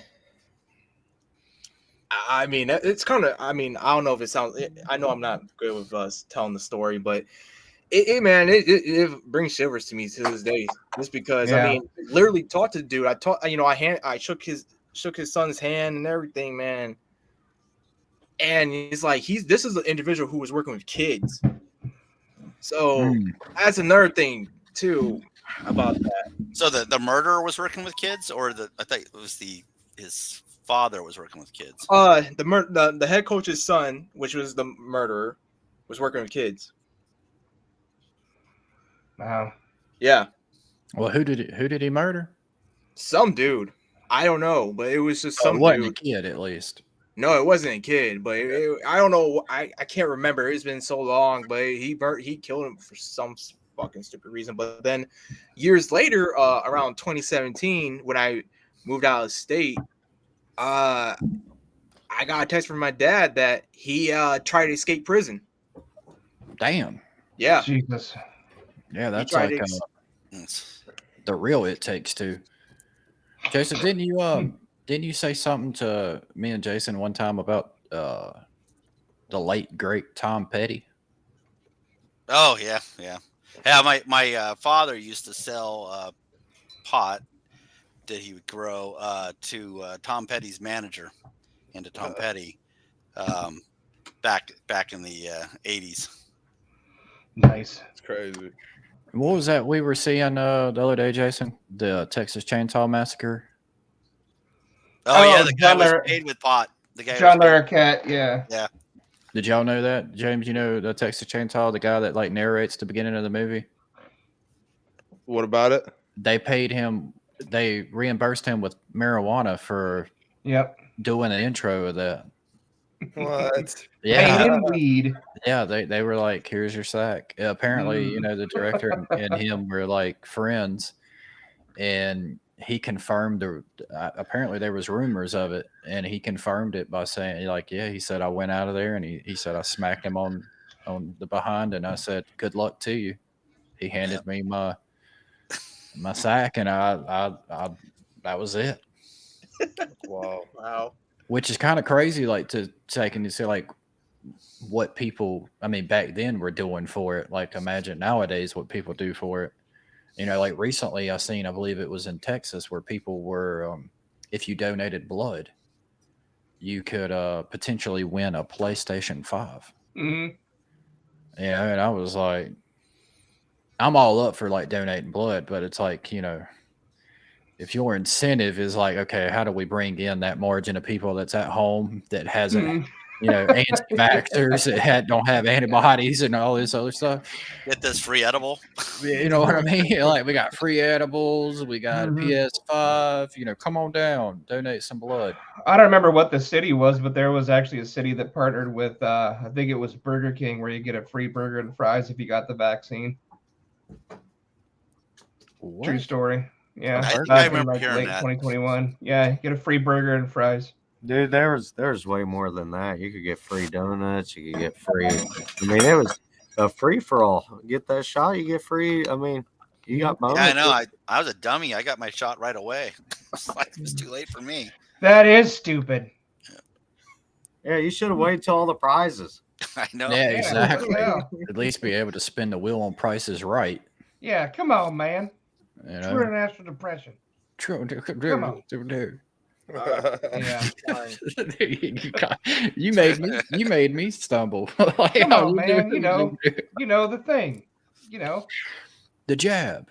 Like the boxer said. Yeah, you know. Just get the jab. Get the uppercut. Get the hook. I wonder if there's somebody out there who just keeps getting them to get free meals. You know, that would be.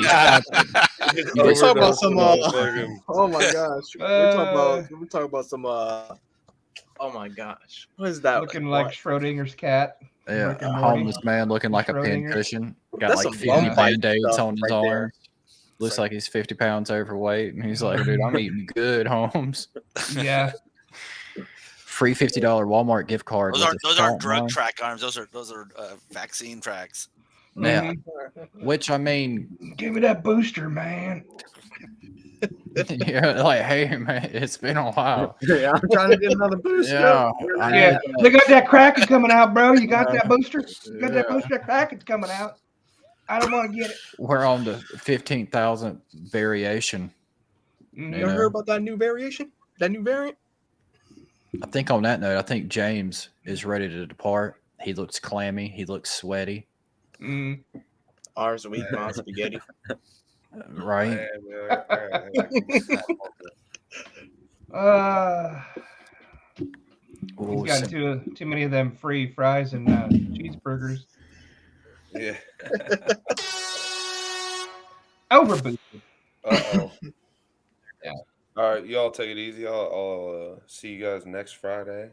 Hey, Mike, holler, shoot me your PSN. Oh yeah. I got you. Before you go, can we get a blue steel? Oh, well, hold on. Before. There we go.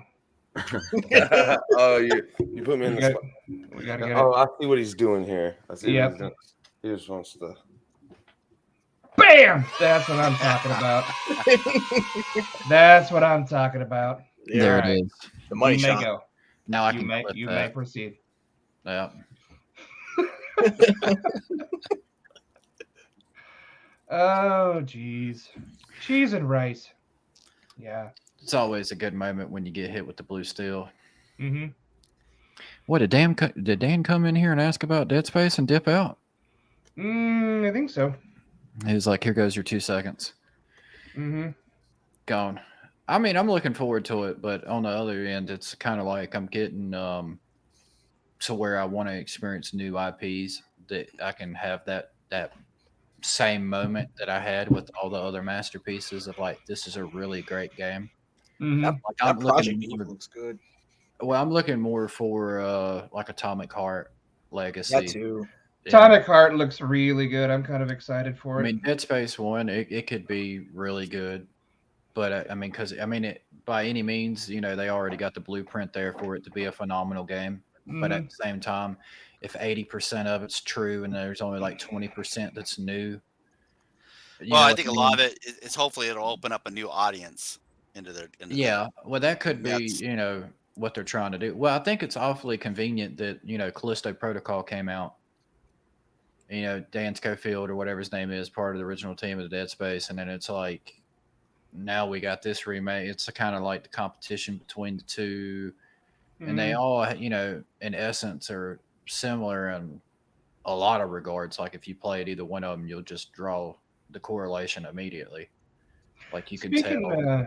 Speaking of which, isn't Callisto coming out with something here soon? They got a new game plus or something. They finally got the new game plus earlier. They had projected originally it was supposed to have came out sometime February, but then we all of a sudden got hit with it.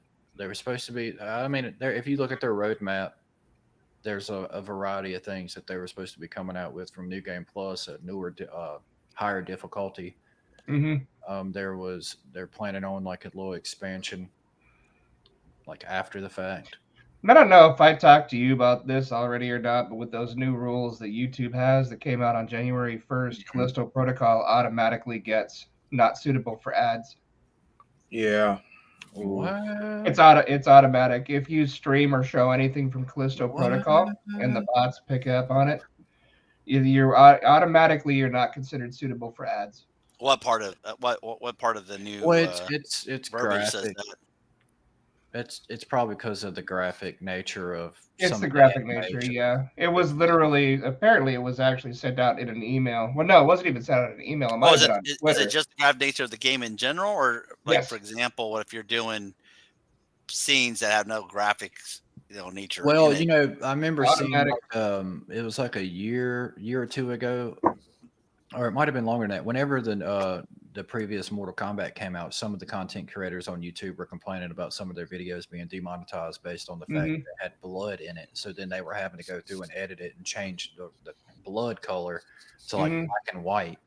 Whenever blood would present itself, they would have to change that because they don't condone violence and And now they're trying to. A lot of content creators are begging for Call of Duty Activision to come back out with that whole paintball setting. I don't know if you guys ever remember that, but you used to literally.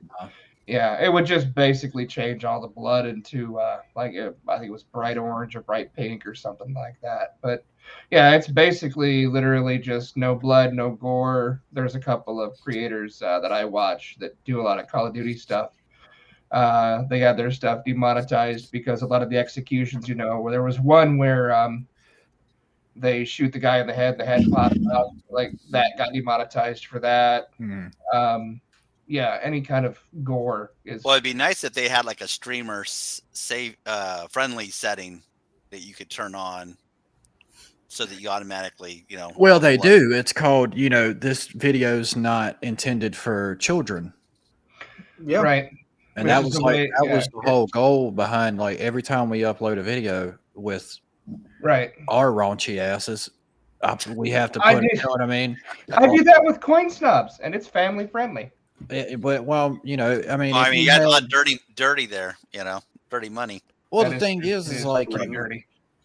We're not even trying to appeal to children for like content purposes, and it's just like if you think about it as in a sense, in order to obtain the game, rated M. Yeah. Sure. So a child should not be able to purchase it. I'm not. You're going in and out. Yeah, you're going in and out now. Now you're good. Well, what I'm saying is like a game's rated M for mature, so a child shouldn't be able to purchase it regardless. Mm-hmm. So then you look at YouTube. If a child has a YouTube account,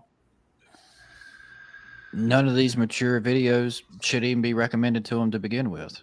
Well, and if they're registered and they're logged in, they don't. None of those videos will pop up. Yeah. But if they're not logged in, they'll show up. Now a lot of them it comes down to the parents. Right. Well, and it depends on like a lot of them too. If it's been flagged, you actually have to be logged in to prove that you're 18 or older and blah blah blah to be able to watch the content. But I think the problem really comes down to the fact that adults just aren't adults anymore. Like the fact that people can't even self-govern themselves anymore, and somehow they're offended, so they have to take it to as far as they possibly can with YouTube because they're offended because it's too gory and they're like 25, 26 years old. What happened to the days when if you didn't like something, you just didn't watch it? Yeah. Well, what about the days where kids see more graphic content in the real world than they do on here on YouTube? Yep. Mm-hmm. There's plenty of places in the world where kids are witnessing stuff that go down all the time that they shouldn't be exposed to. But we're focusing on YouTube. Which it's like me and you had said before.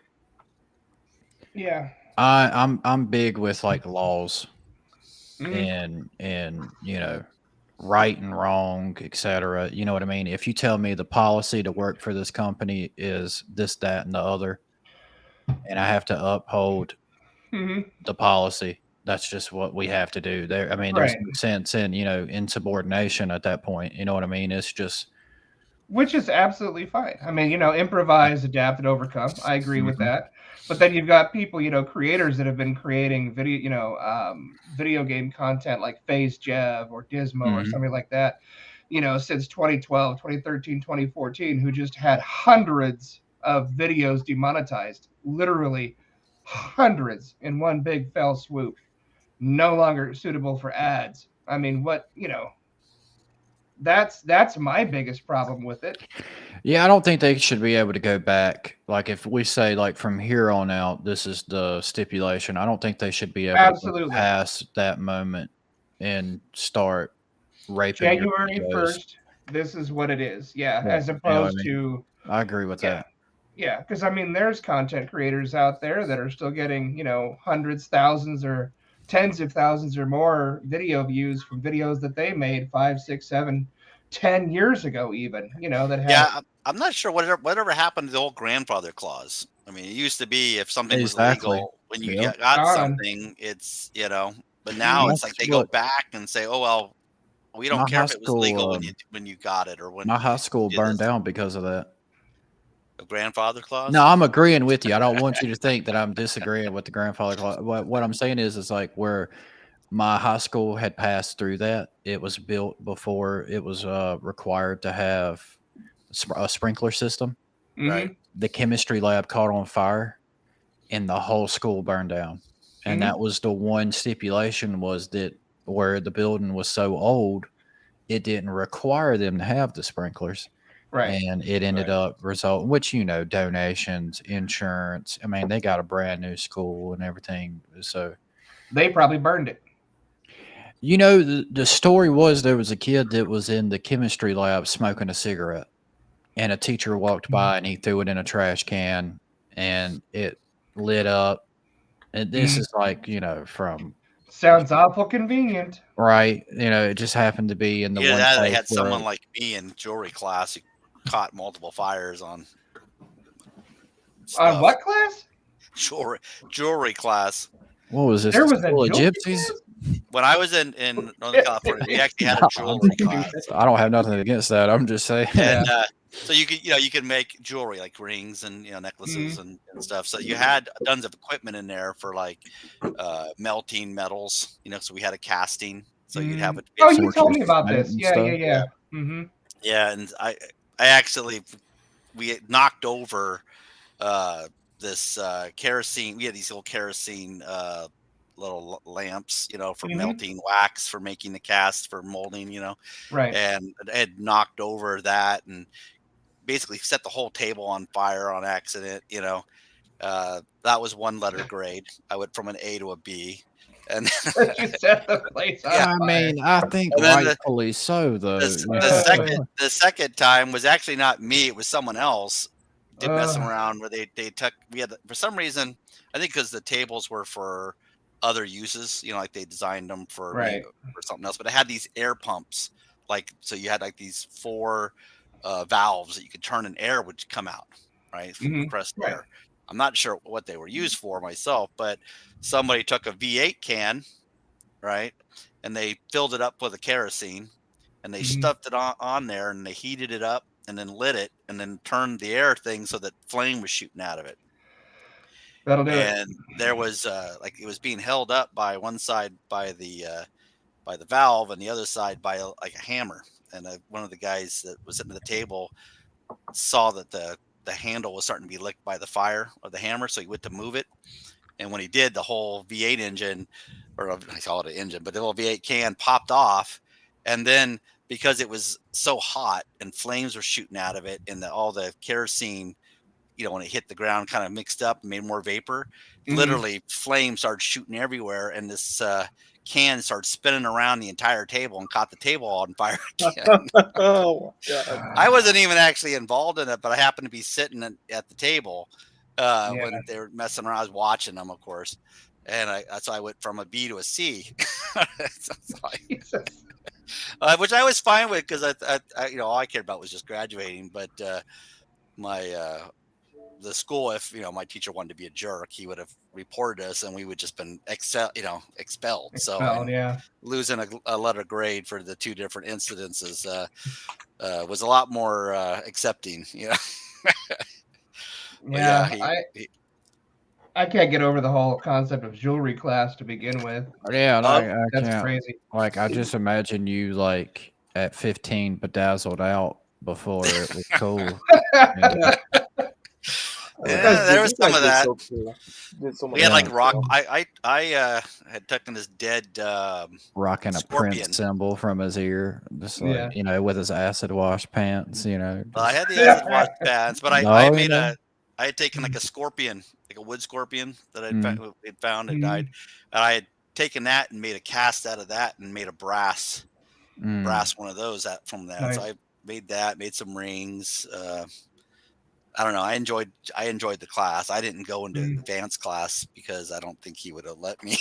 Yeah, that would have meant advanced fires. Burn that bitch down. Yeah. Yeah. I enjoyed that class though. It was actually kind of fun. I imagine it would be pretty fun.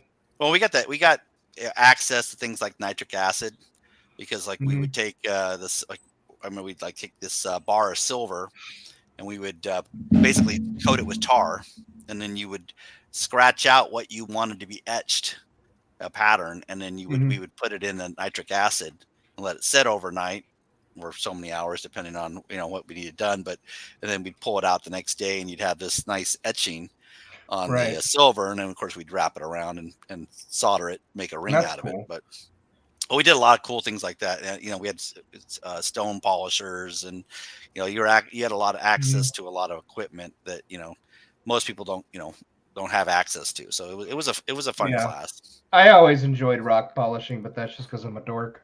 Yeah.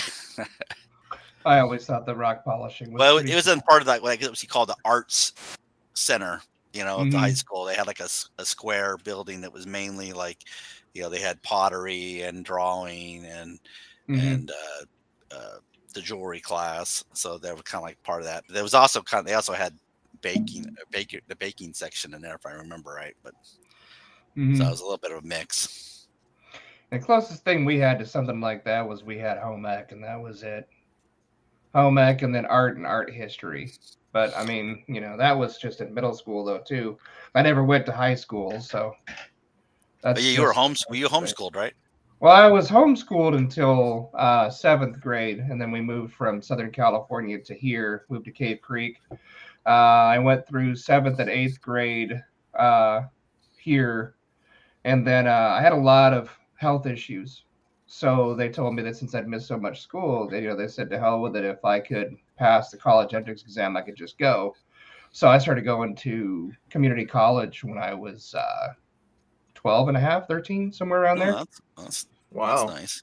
Yeah, I went straight from like basically 7.5 grade to college, and I was doing that's when I was doing the computer science, computer information systems, and programming and stuff like that. And I at some point decided that I wasn't going to be a computer programmer because it started to bore me, and I started to get too addicted to it. Like I would find myself literally when I was 13 years old sitting there writing code for 14, 15, 16 straight hours, just getting crazy about it, But I was learning a lot of new stuff, new programming languages, but I learned even a lot of the old stuff. Like I learned, mostly learned Fortran, but I also, learned COBOL, early COBOL, basic, AQ basic, Visual basic.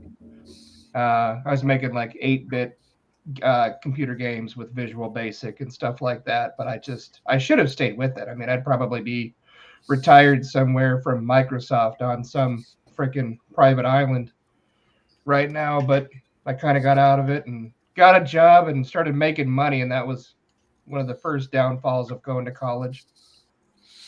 Yeah, I'd gotten to a point where I had done a little bit of software, a little bit of hardware, and I remember talking to somebody. I'm like, "Well, where's the money at, hardware or software?" And they're like, "It's about the same either way." And I happened to find a job that was hardware. Yeah. And so I was like, okay, well, that's the direction I'm going. So I went that way. But yeah. Can I add that Joseph is one of those people that I can undoubtedly say has did everything. From tree climbing to being a paratrooper to being working in cutting trees, forestry. House, is that what you would call it? What's you're into now? Like telecast or something? Now I do. I won't mention the company. Just yeah. I wasn't either. That's why I was kind of like ad-libbing a little bit. I work for a cable company, but I do cloud. I do manage the servers of cloud DVR, video on demand, something called Switch Digital, which most people wouldn't understand. But a lot of the interactive parts of the cable company, but not so much the local side, is more of like a regional.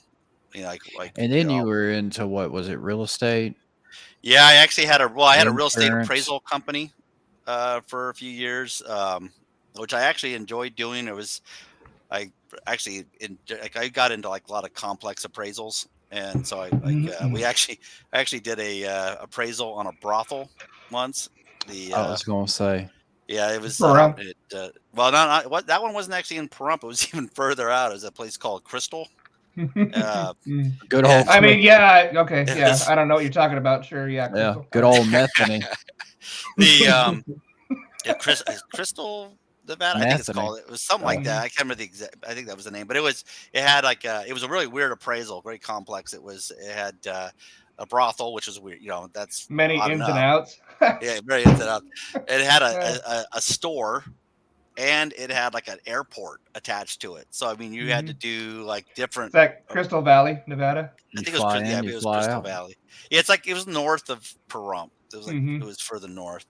Um, of course I've done computer work for a long time, where a lot of our customers were everything from CAD companies,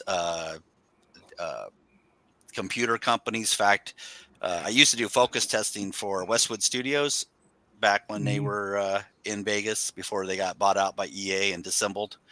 Yeah, You've In done fact, it all. and then You have done it all. we used pretty to much. do computer support for a company called, I want to say their name was Bobcat something, but they were a spin-off of a lot of the employees from Westwood Studio that went on their own, and they were doing games for PlayStation 2 at the time.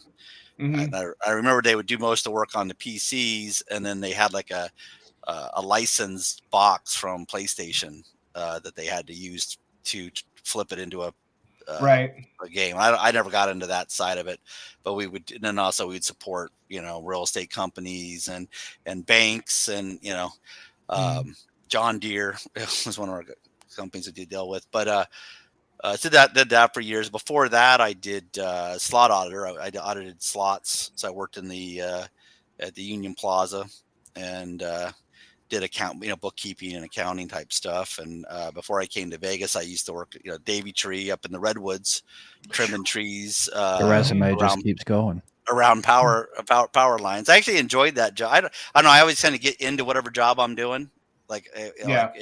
if I were to change my job today, which I don't really want to, but I mean, if I were to Find change peace my wherever job, you are. Yeah. whatever I I highly do, doubt if you did, it'd be hard for you to find another job somewhere else. well, it just depends. I mean, if whatever I get into, if it's different, I jump into it wholeheartedly, and Yeah. I embellish it. Learn about everything I can Right. about it. I mean, like when I did appraisals, I loved appraisals. If it hadn't been for the real estate crash and then You'd the probably still be doing it. reorganization of That's what killed me. well, I was doing appraisals, and appraisals, you got a percentage. I mean, not a percentage, but you got a set price for your appraisal. Mhm. And I had like a loan officers that like pretty much went bankrupt and like owed me like $40,000-$50,000 that I just lost. Mhm. Just money thrown away. But you got paid so much. Like say on a house, if I did a house back then, it would be, if it was in Vegas, it was 350. If it was out in Pahrump, it was like 500, and that's Right. what I would get paid. And then after the reorganization, they said, "Oh, you can't talk to the loan officers anymore. You have to deal with these appraisal management companies." And so this third party basically came in, and they would have to talk to the loan officer, and just hand us the work. And all they did literally was just hand us the work. Yeah. And they would charge, before we would charge the loan officer, whatever we were getting. So like we'll say a 350 appraisal. Well, they were now charging the loan officer $500 for that same appraisal.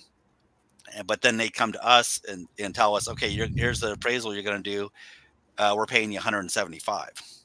So literally, they're getting paid more Yep. than I was doing the work, by just taking the work and handing it over to from one to the other, Yeah. and they were pretty much dictating to us what we were going to get. Like we had no choice. Yeah. Speaking on like the positions you've had and jobs and everything, etc., the crash, recessions. What's your thoughts on what's going on with Microsoft and all these other game companies with all these layoffs we've been seeing? Well, I mean, it's not good. I mean, usually that's a sign that they're cutting their staff to reduce because the biggest cost in any business is usually labor. And Well, I mean, I'm sorry to interrupt, but it's like when you think about the labor in a sense, like let's say this company, let's say Microsoft in general, how many workers do you think work for Microsoft? Let's just say 1,000. even though it's just an absurd number. Right. It's way more than that, but let's just say 1,000.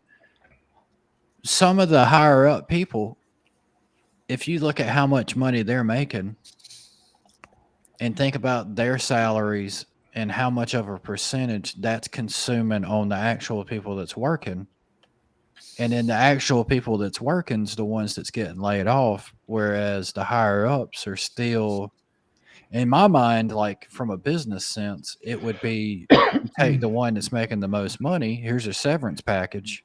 I've seen We're going to many. promote somebody else and pay him less I've seen many and keep the businesses fail employees. They do because both. of bloat at the top. Yeah. Mm-hmm. And that's where it's Absolutely. like, to me, it's like, when you got these CEOs and head of this department or whatever, flying around in private jets and which, if you got a private jet, I've recently found out it's cheaper to be able to acquire a private jet and fly around and be able to make it to meetings and this, that, and other than it is to, do other things. But it just makes me question, like, why haven't a lot of companies went that route? Well, you It's have to like, let's question, reassess do how they much. really need to make those appointments, or do they really need to make those scheduled when you can do pretty much video conferencing, shared Ever since digital, the everything? pandemic, it's kind of showed us that we can work at home. Yeah. Absolutely. And they've done more and more studies on 4-day weeks as far as productivity. But here's the really bad part about all that.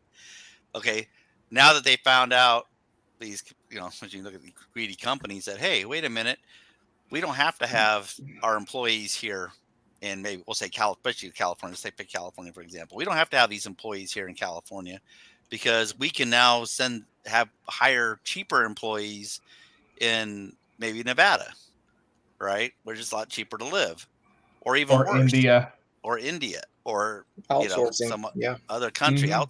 Outsourcing's a big problem, and I don't Mhm. mean it as in nothing wrong with people who do the damn job. I get it, but it just makes it hard for people. I mean, what are you supposed to do if your job's gets outsourced?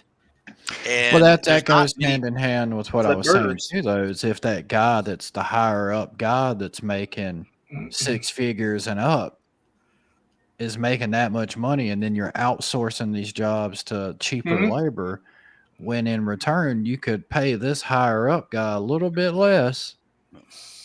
But and why would maybe you pay him a little bit less when you could just outsource it? See, that's the problem, is the people that are making the decisions of outsourcing Yeah. and the ones that are making the decisions of their pay is the people that are getting paid the most. It's just like Congress. Every time Congress votes whether or not to give themselves a pay raise, that cracks me up so friggin' bad. Of course they're going to give themselves a pay raise. I mean, Yeah. Why shit, wouldn't pay they? me? I mean, shit. Of course they're going to do that. And honestly, I mean, I hate to say it, but I think a lot of us too, if we were up making 6-7 figures, as a video game developer, and I think, okay, well, I'm not going to lose that much quality if I outsource this stuff to Nevada or India or whatever, and I can keep my money, and I'm still Well, for hitting me the bottom personally, line for the investors. Then, well, it's kind of like a sports team in my mind, like with winning championships. There's always got to be that one player that's willing to take a little bit of a pay cut, to spread out the wealth amongst the team for you to be able to win. Like, if you got a hothead who just wants to, like, give me my $200 million, and yet now our salary cap is screwed up. Now we can't go get that free agent that just hit the market that's really qualified for the position. but that's we need the him. players, not the manager.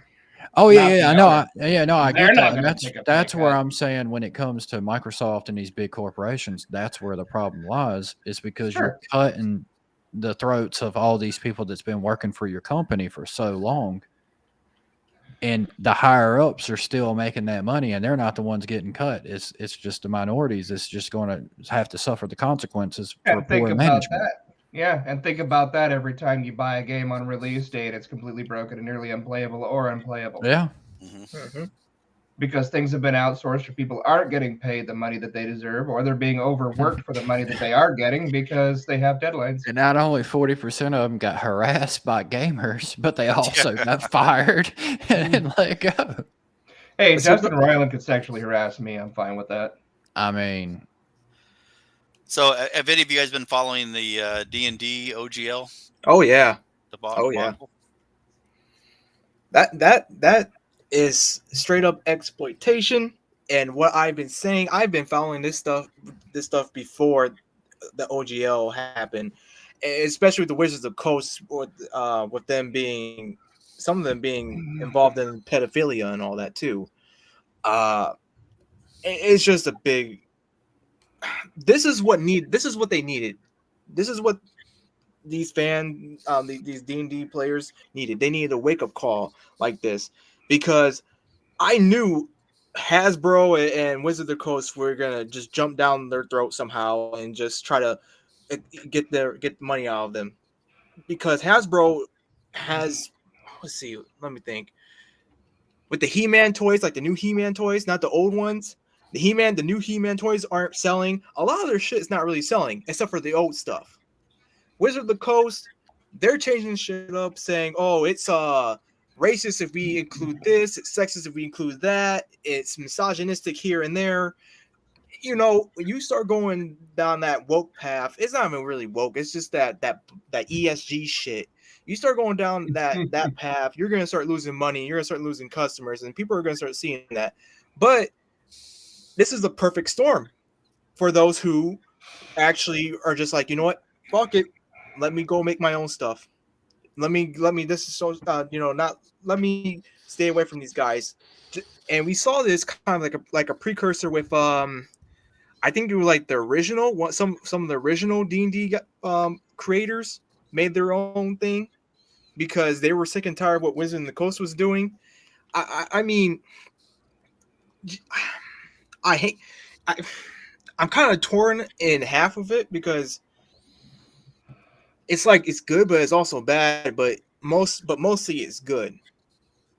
And I'm concerned that these two entities were going to be like, well, yeah, you made your own thing, but here we got some legal loopholes with this, and we can say that since you're kind of using this characteristic or term or terminology or whatever, we can come back at you. We can sue you and basically take money out of you and ruin your business.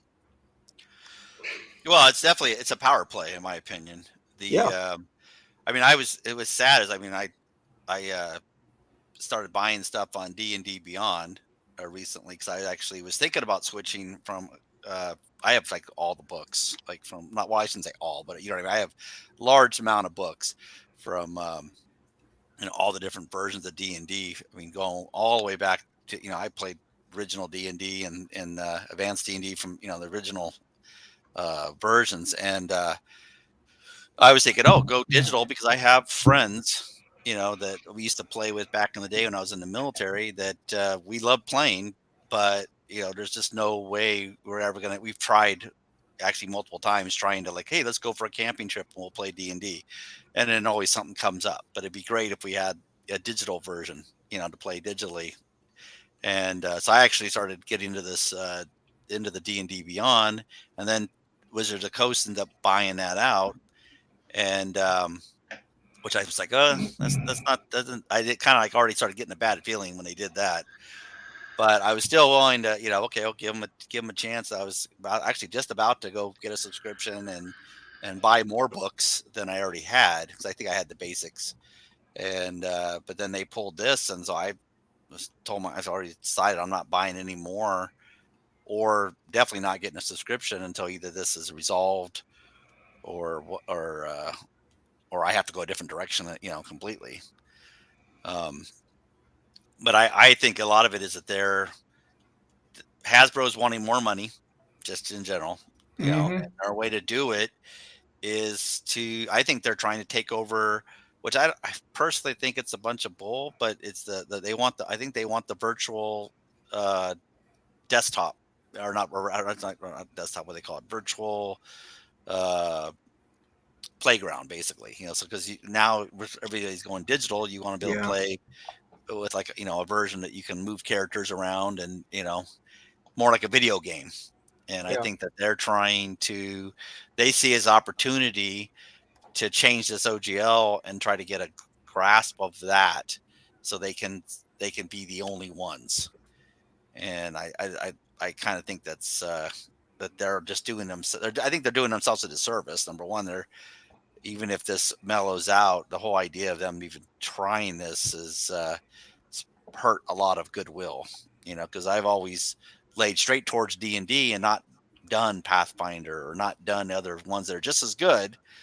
Because well, I've always been like playing COD. You always play COD. You go right back to it. But with the D&D, I've always played D&D. So that's the one I'm gonna gravitate to. And then with them doing this, it's like, well, if I can't trust you as a company, I'm not gonna put any more money towards you. I'll start looking at other alternatives. But yeah, that's what needs to happen. I'm a big advocate, Loki. I'm a big advocate of making your own stuff and then linking up with other people who make their own stuff as well to make a big collaborative effort. I'm into the whole indie group, but the thing is about indies is that some of the times there's infighting, and it kind of does ruin that. I want to say that like that momentum of like brotherhood and trying to, because we're not, you're not backed by an investor, you're not backed by a corporation or whoever. You're backed by mainly your own money you make, and too by the customers. So it's like, that's the thing. Like I'm sorry, I'm getting caught up on my words, but it's like, if they can just put, some people can put aside their differences and actually just fully come together, great things can happen. I mean, I don't know if you ever played Bloodstained, but that's by the guy who, the original guy who created Castlevania. And he went on, and his characters are like on multiple games now. And some people like what's that Megalovania where it's Blasphemous?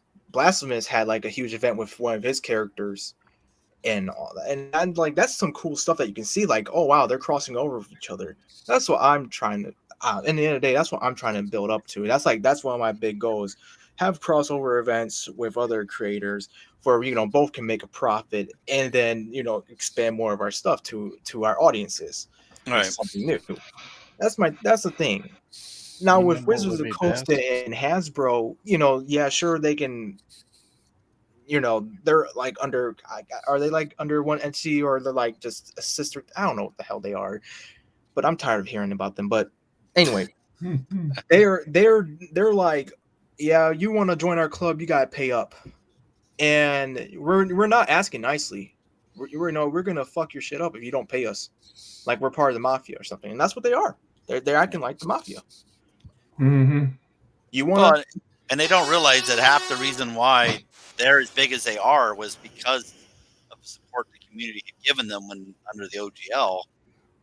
That the way they're going, the community's gonna go somewhere else. And they won't. They're just gonna shrink. Loki, you're going in and out. Which I figured that out actually. Every time you use a sound effect, his mic freaks out for some reason. Yeah. I don't know why, but mine does. Yeah, it's probably okay now though. I won't use no more sound effects, Loki.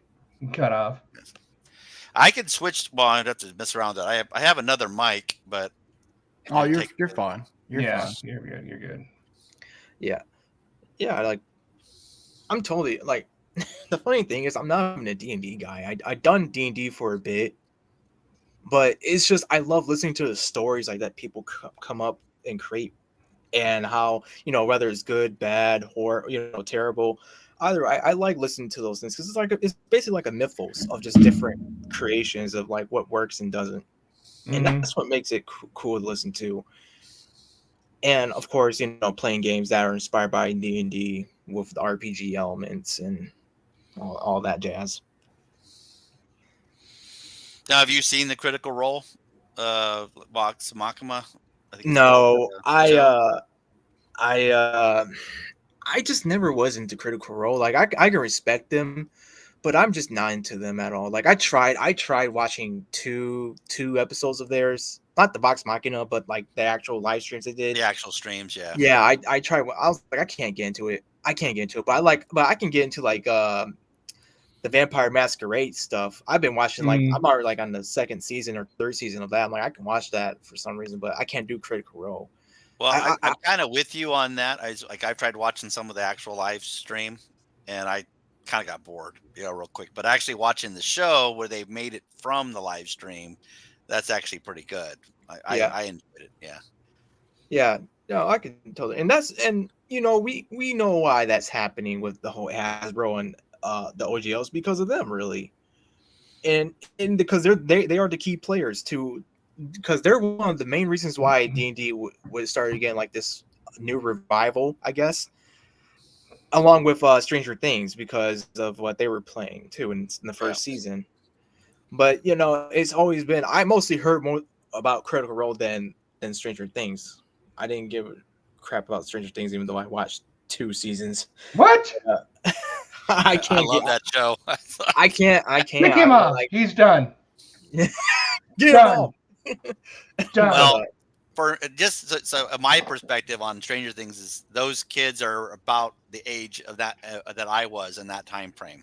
Literally, exactly. Literally. They're exactly your age. Yeah, I was a little bit younger, but that's how my wife's a little bit younger, so she sees it slightly different. But yeah, their kids were basically my age. So yeah, that's why I like it, because it's kind of now they get 90% things right. There's about probably 10% where I watch. I'm like, that's more like 5 more years later, or that's a couple more years later. That's, you got the timing wrong, but on a few items. But for the most part, they get it right. But yeah, I loved it. I love that show. Yeah. No, I think it was. But I get it. Everybody has their different tastes. Not everybody's gonna like the same things. Some people are wrong. Some people. I'll say. I mean, like, there's things that I've had people who love, and I'm like, yeah, it's just not my thing. It's like, but I can appreciate. It's like, for example, my dad was really he loved Harleys. In fact, he had one that that they sold when they got rid of it, but after he passed. But for me, I've never been a Harley guy. I've always liked crotch rockets, the speed bikes, but for me, that's just but I can look at a Harley and say, oh, that's a cool bike. It's a nice bike. Right. I think that looks great. An appreciation without unfriending somebody on Facebook because they like something exactly. that you don't like. Yeah. 100%. I'll be honest, I'm more into like weapons being forged and all. Like, I just love watching that process. And I'm like, one day, I'm really making this to a goal of mine. Like, one day I will commission like some forger or some smith to make my own little katana. Well, I have seen. I'm actually. Well, let's put it this way. I've actually got one that I'm making, but I've made it. We'll call it the junkyard guy making one versus an actual forger making one. Like, where I've taken a chainsaw blade and that type of stuff. I have really talking about. I've seen where this guy where he takes a piece of metal and then like melts it down and reforged it in the press and heats on it, like turns it into a beautiful on it, like price. Yeah, your volume's going in and out again. I'll look at it next time. I've actually caught myself watching those forging shows, like over and over again, watching them make a beautiful Forged in Fire. I don't know the name of it. I'd have to look. I actually have them saved because there was a few techniques I was like, oh, I need to try that on mine. I actually had to do with the wrapping of the handle for me, but I definitely enjoy those type of videos. To me, it's amazing what some guys can do. Right. Oh yeah, it's crazy. I watch Forged in Fire sometimes on the History Channel. Oh, is it? So that's pretty good. Yeah, it's an actual TV show.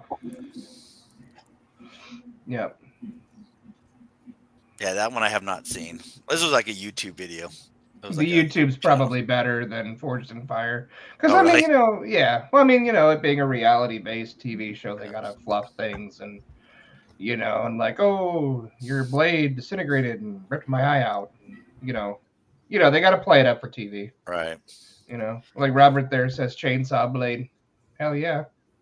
Yeah. Well, I did mine with the chainsaw blade. I took out, measured out, I put water on it so it wouldn't lose its temper, Mm-hmm. and then Right. grinded out. Took like literally like 5 days. I think we just grinding out the base, Right. plate, and then and I got wood to and chisels and stuff to chisel out some wood, and I need to finish it. I need to sit down and actually, I could probably get it done in about another week worth of work if I'd actually put some effort into it. Mm-hmm. But procrastinator, so that puts it off. Same. I get it. I got the turtle approach where in 20 years I'll have it finished. But it'll be the best damn blade anybody's ever seen. My son was Forged in impressed time. when I ripped it. I pulled it out because I said, "Oh, I've made one of those," because he he's into Taekwondo, and they had to buy a sword, and his was like a base aluminum, and I'm like, "Oh my, that's crap! Here, let's fix this up." So we went and polished Check it this up. one out. Yeah. And so he liked that, but I'm like, I got one somewhere. I have to find it. I had to go digging in the garage and figure out where I put it. Yeah, And that's cool. yanked it out, and he was impressed. He's like, "Oh wow." Nice. Oh. Yeah. Yep. We lost Michael again. Like, was this the 5th time now? It's the 4th or 5th time. Yeah. Oh well, whatever. We don't need him. Take that. Suck it. We don't need you.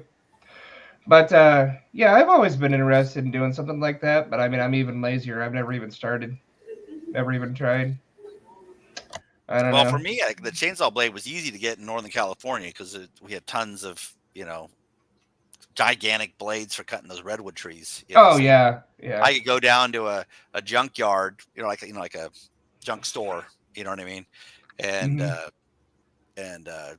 find an old chainsaw blade that's just sitting over the corner. That's really fucking huge, and then pull it in and do it. But if I want to find one around here, it's like I have to look, and then I'll find ones they're all small because no one needs a big giant chainsaw blade around here.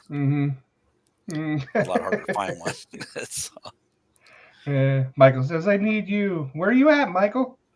No, but yeah, out here you're not gonna find anything. There's no reason to have a great big giant blade out here. The biggest trees that we have is like the mesquite trees or the Palo Verde trees. Everything else is a freaking cactus. It's like, well, I sold when I left California, I sold all my climbing gear. I had like a really nice set, that top of the line, and I remember selling it to one of the other climbers that I used to know. Gave him a real good deal on it, about half of what I paid for it, but it was pretty brand new. And but yeah, that was fun work. I enjoyed climbing up 300-400 feet up on a redwood tree. Yeah, I could imagine. The wind blows, the whole tree moves. It's a weird feeling. It's like tree ain't going anywhere, but it moves. It moves quite a distance when you're way up there. 1 in a billion chance it might go somewhere when you're up there. But yeah, that is pretty freaky. I couldn't imagine that. I kind of have a problem with heights anyways. Well, I have more of a problem with the ladders than I do with heights, to be honest. I had a problem with heights. I always was scared of heights, and then I joined the Army to be a paratrooper. Yeah. And yeah, I'm one of those Nip guys that in the bud. If I'm bad at something, I usually I'll actually gravitate towards that direction to try to do something to eliminate that problem. Like I hated doing paperwork, so I ended up being an appraiser. So I had to do tons of paperwork, legal. I hated heights. I became a paratrooper. Then of course climbing trees. Of course, climbing trees wasn't so bad because at that I was already kind of getting used to heights at that point. But right, yeah. How many times did you jump when you were in the Army? I jumped about, and I can't give you an exact number because 2 problems. One, I lost my jump log. It was in a briefcase in Vegas that got stolen. And then 2, we found out when I was getting out, when you get out, you get all your paperwork, that they weren't actually recording every jump we did. They were only recording the ones they needed for pay. So we had to jump every 3 months or we'd be considered a pay hurt. And if you didn't jump by the 6 month, they'd actually, I think if I remember right, they'd come back and take pay from you back then. I don't know if they still do that, but Yeah. so, and we did jumps where I did like 2 in the same day. You know, like we were doing helicopter jumps. They'd get up in a Huey, go up, we'd jump Right. out, we'd hit the ground, then we'd go back and we get another one, do it again. And yet I never, when I got my log, it was just like 1 every 3 months instead of, what I actually did. But I did about probably 35 jumps if I recall. It was around that range. I think when I got my log, I want to say it was 21 or 17. It was a weird number like that. It was like a lot less than I had done. But the only log I have now is my original jump school log, because I did 5 jumps, when you get your paratrooper badge. Because that one happened to be in different paperwork than the other one, which was in a briefcase. My house got broken. It wasn't a house. It was it was like a fourplex. Got broken into when I lived in Vegas at one point, and they like stole like half of most of my shit. And they happened to take the briefcase, because it was locked. But I mean, the reality is, was there anything of value in there? Not much. I mean, there was not to them, but to you. But yeah, I lost my logs. I lost a bunch of personal items. So that's that crazy. kind of sucked. Yeah, I was asking because I mean I know a little bit about that stuff. I mean, mostly for me, I've always been interested in like World War I, World War II history, things like that. And I know that I think it was either the 505th or the 506th during World War II had the most recorded combat jumps. Was like 4 jumps or something like that. But I'd imagine a combat jump would be completely different than training jumps or anything like that. Yeah, I think the unit that I was in was the 509th, and they technically did the first jump in World War II. Yeah, I saw that too. Yeah. And they're kind of unknown mainly because their entire unit pretty much got wiped out. They did, I think they did, I can't remember the exact, it's been so long, but they did so many combat jumps and spearheaded a couple of amphibious assaults. Right. And but they got dropped in on a Panzer platoon, if I remember right. And it literally all the leadership was wiped out, and so a big chunk of them were wiped out. So they end up just taking them and putting them off into other, dissolving their unit and putting it off into other units. So then they're kind of like lost to history, in a way. Right. Yeah. And I'd read up some of that. I read up some of the stuff about the 509th, but I started out reading about was it like the Dirty 13 or Dirty Dozen or whatever it was. I think they were 505th or 506, something like that. But they were like the ones that did they had the mohawks and they did the face paint. Yeah. There was one guy, I can't remember the guy's name, but he was the leader of the 505th for a little while, and he was, I guess, like everybody followed suit. He was the first one to do that, and everybody else followed suit. But yeah, I got lucky because before I got out of the military, I got to go to a convention, a 509th convention, where I actually got to meet a large amount of the 509th members from World War II. That's awesome. And of course, they were still, they were old, but they at that point, this was like, what was it, 92? They were old, but they were still young enough to, to tell stories. And I remember, them telling me tons of freaking stories. Oh yeah. So it was it was a nice, get that info, because those guys, I think 90% of them are dead now. Which is a shame, because you lose that little bit of history, Yeah, my grandfather was in the Battle of the Bulge. He was in the 28th Infantry, and we lost him in 2017, and I think he was the last one from the 28th Infantry to go. And it's crazy how all these veterans. I mean, there's very, very, very few of them left. But yeah, it's crazy to think about the things that they went through. It's just absolutely insane. He didn't really talk much about any stories, though. I mean, there was a couple little things here and there, but he really didn't talk about what he went through. A lot of vets don't, in general. It's kind of always been. I like these guys. It's probably been a long enough time. That they're uncompressed. Right. But I know, like growing up, I mean, the Vietnam War, ended in 75. I was 4. Right. My uncle had been and had a couple bad incidences, or one, at least, well, I should say a couple, but I had a bad incidents with him that he just wouldn't talk about any of that stuff. He just not a word. Yeah. My dad was there. He was in the military 67 to 72, and he talks about it. He kind of enjoys talking about it, but I mean, his was a little bit. His wasn't actually in country. It was off the coast. It was he was an Air Force helicopter engineer that did air sea rescue, and they recovered the satellites, spy satellites. Oh, that's cool. Yeah. It's always cool to hear about those cool jobs. You're like, oh, that's so cool. Yeah. 65, 93rd. If they didn't, they had C-130s that literally would do hot catches on the buckets, the satellites, the spy satellites carrying the film back when spy satellites actually had film. And if the C-130s missed, they would pick them up out of the water. So they had the front hooks on the front, catch them by the back. In the back, yeah. Oh, the back. They had hooks in the back that came out of the cargo area, and they would pick them up. And then if not, then my dad would have to go out and pick them up. But he was based at Hickam, and then they also were on Navy ships.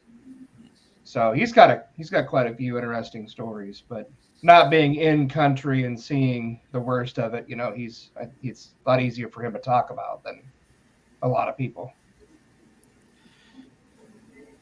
But yeah. And Michael's back. Michael. Can he hear us? Yeah.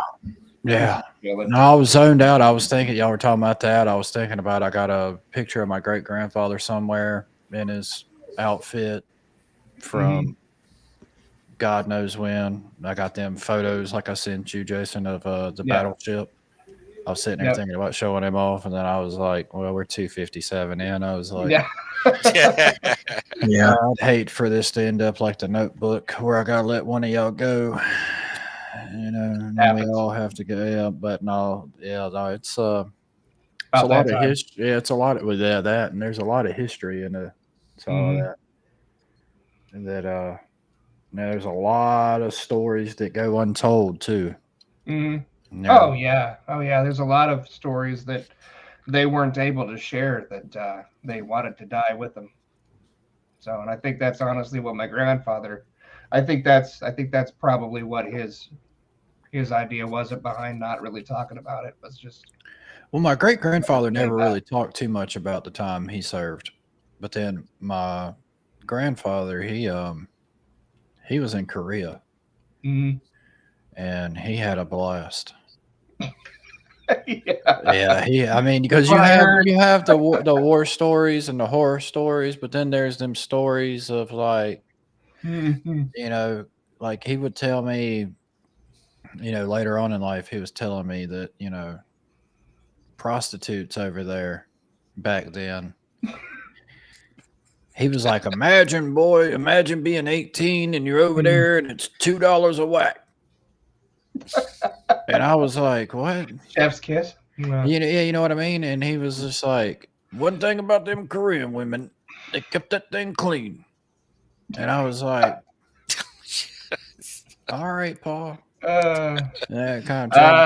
Thank you for your service. All right. I love Asian women in general. I love all women, but but he said that, and he was like, he added up how much like he got paid to like a certain span of time, and then he like started doing the math and was like, slept with over 200 women in Korea before I met your mom. And I was like, then I made it 204. I was like, was that like $400? Like, now I'm doing math, and I'm like, my God. Yeah. But then he's like, a long time. Right, exactly. and then it would end up, I never really had fun over there. It was terrifying. I was on security, and I was doing this and doing that. God knows. And I'm like, what happened to the guy? He did tell me a horrific story one time of some of the villages over there, if they can't provide for a child or like depending on the sex of the child back then, they would take the child way off away from the village and would just drop it off. Drop it off. Yeah. Just drop it off. And he said he was Mhm. coming down one day, and when his whatever the vehicle was, the Humvee or whatever, he said they were riding around. He said it was freezing balls. He said it was just cold. Like he was Mhm. over here in his jacket and bundled up, and they were like cruising. And he said they came across, and there was a baby Mhm. just sitting out there butt naked. He said, Which is still somewhat And- relatively better than what the Viet Cong would do, but yeah. right. Yeah.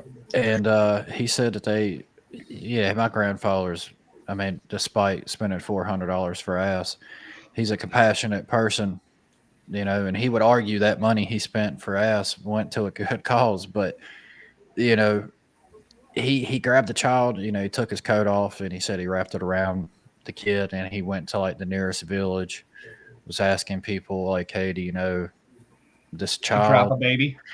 Right. One of the kids was like, I'm not even going to try to impersonate it, but like, yeah, that's such and such and such and such. And then he like took the baby to the family. And he said that like shortly after that, somebody had told my grandfather that, he was like, that baby's just going to end up right back out there. Right. And he was just like, how do you live with, that being a thing? Like, I was like, well, at least you could say you like prolonged, they might have had change your heart. You never know. But yeah, there definitely are some sad stories like that. Mhm. I know my mentor, one of my mentors' father, he was in Korea, and I can't remember how he sustained a lot of damage to his feet to the point where I'm sorry, no, I'm sorry, he was frostbitten, Yeah, I was Mhm. gonna and say it was cold. his feet were the ones that were Frostbite, going. yeah. So he what he did was that he signed up for this experimental surgery, and I think he was like one of the first people to do this, where they try to like change some part of your veins from your fingers to your go down to your toes or whatever. Huh. And it never worked, but suddenly his toenails started growing back. Mm. Like the feet just, the toes don't move anymore, but the toenails are growing. So that it's like it had to do something, because Yeah, got some kind of blood supply to something. yeah. Mhm. Speaking of toenails, I thought about making like YouTube thumbnails with just pictures of my thumbnails. Is an idea. But Kino Corner. That right is on a each one. thumbnail. Yeah, I would get like my daughter and my wife to like paint on there and like small print the Kino Corner and just take a picture of it or something. I don't know. It was an idea. That was as It far was as a thought. it It was a was your thought. thought, and that's what's important. Yep. Speaking of thumbnails, though, for those, I think we're going to wrap it up here in a little bit. For those that Mhm. are still tuned, next week, hopefully, we'll have a new intro. I think people will enjoy it. Mhm. We've created, They me will. and Jason came up with like a new logo and a new banner for the channel. We're going to start pumping out some thumbnails and some extracurricular involvements, I guess you would say, within the channel, make it look a little bit more tidy. A more pretty. Look, I think we've done a good job thus far. I don't know if people have noticed the banner or the thumbnail. I actually seen when the video went up for this stream, it used the banner we made. Yeah. And I like the way it looks. I mean, Mhm. I do too. I'd be It's lying if clean. I didn't get erected. But the thing is, that next week we get that intro out. We're gonna have a new outro coming too, and hopefully y'all will enjoy it. And if not, that's your problem. I think it looks good. Yeah. Well, it's only going to get better from here. We're a new channel. We're Mhm. fresh. We're learning. Well, outside of Jason and Dr. Hino, like they've had YouTube channels before, and Yeah. they've made content before, so it's been fresh for other people. It's something that I had never. I'm going to be honest with you. When we came up with the idea to do the Kino Corner, I didn't know nothing about cameras, computers, microphones, YouTube. editing, YouTube, analytics, so it's Mhm. all a process, it's like fine tuning, but I think we're getting there, and I have high hopes for the channel. I think Mhm. we're I heading do in too. the right direction because any kind of productivity is better than doing nothing. Mm. and a lot of people can probably relate to doing nothing. So I'm really good at doing nothing, honestly. well, I apparently I have been too for the past 4 or 5 months, and now I'm trying to get, Yeah, I mean, you got plenty of people around you to help you, so it's going to be just fine. So, LokiiiGator, I mean, what do you think about the time on the Kino Korner? I enjoyed it. I enjoyed it very much. This is actually my first time on a stream, so obviously I'm probably not the No, you did perfect. Yeah, best absolutely. person on here, but I definitely enjoyed the time. I wouldn't mind coming back. As long as there's a spot there. There always be a spot for you. It was definitely fun. Before we go, what's your favorite Wham song? Oh, I don't have a Wham song. I have a Wham story, but not a Wham song. Oh my God! I'm trying to think of a song they sing. In the meantime, there's a tear. There's a tear rolling down his cheek behind his sunglasses. Yeah. I just got to play it off a little bit longer. I had to throw it out there. I think I did pretty good as far as our relationship goes without trolling too much. I made it all the way to 3 hours and 6 minutes before I threw in It's been very light. Yeah, it's been very light. See, at least now if people see the thumbnail I upload for the video and they see Wham in there, they'll have a little context behind that. Right. See, that's why Deb disappeared and he couldn't take it. He's like, I'm gonna say something. You go off. Well, no, what happened is I had stayed up from the night before and didn't get much sleep. I was doing this, that, and etc. And when I departed, one of the first few times, my daughter had woke up, and then one of the other times I ate a slice of pizza and was checking my phone. I put a link in the chat too. Frank had posted a video. I thought it was pretty neat. I was watching it for a little bit. I don't exactly know what it's from, but I thought it was Kino content. So if y'all feel free to check out that link and check out Frank Caves, give that video a like, maybe a subscription if you're not subscribed. Help a fellow content creator and fellow person, that shares the same likes and interest, because he's a good guy. And anybody got any closing remarks they want to throw in there? Loki, I guess we'll expect you next Friday if possible. We'll see. I got my daughter flying in, so I'll have to find out, but I'll let you know. Better be. Next time you're on, I'm going to drink with you. Well, I said I was on call this week because of work, so I couldn't actually relax. So I think next time I will. I already actually bought the alcohol. It's just sitting there. How cool would it be though? Your daughter rolls in and you're like, "Listen, sweetie, Papa's got a podcast to do." She might be fine with it. I got to talk to her. We'll see how it goes. She probably will. Maybe she can pop in. Yeah. Well, see, my oldest daughter, like I said, she does digital other stuff and tattooing. Right. But I don't think she's ever done streaming. But my middle daughter actually has done streaming. She has her own channel. Oh hell, shout it out! I mean, if you. Well, I don't have the info. Plus, I don't know if she's active now. Because when she moved, she moved from Dallas down to whatever. Two scrolls, two shits in the wind, somewhere. Anyways, since she moved, I don't think she's been doing streams. So, is that your oldest that's coming this week? Yeah. Okay, cool. She's coming from Vegas. Yeah, right. How long has it been since you've seen her? I have not seen her. Well, I did see her. We made one trip up there for Joey's birthday. I want to say not this birthday, but the one before. So 2 years. It's been about a year and a half, I think. Oh yeah, that's not that long. You can do a podcast. No, I'm playing. But yeah, the other two have come to visit more recently. But so it's been probably like 6 months or whatever. But right on. Yeah, I enjoy seeing them every time. They bring warmth to my heart. They're good kids. Yeah. Hey, don't get all emotional on me with some Hallmark type comment. I felt like we were about to have to break out the tissues. Well, I'll just say, a good movie to watch is Click. Yes. That movie That movie brings kills me. let you know, don't waste the time you have with the ones you love, because you never know, well, it's like you don't know what Dude, you want to talk to someone until they're gone. So you Yeah. always that spend movie some lowers time my with them. testosterone.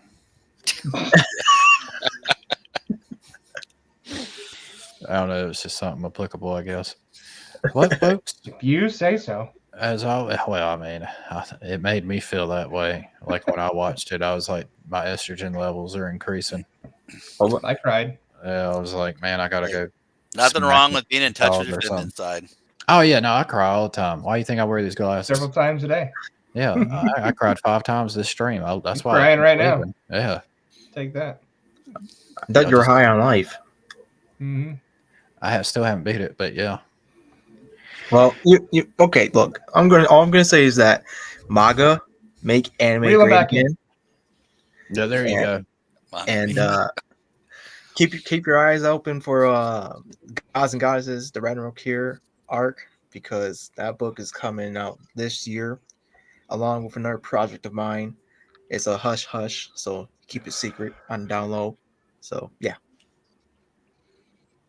Well, we Well, won't you talk heard it about first here. Well, that's what I was sitting there saying. He told the masses. Yeah. That's enough for me. I'm definitely. Well, the people still in here just heard that. Not Yeah. good, bro. Well, just I think Cam died like an hour and a half ago.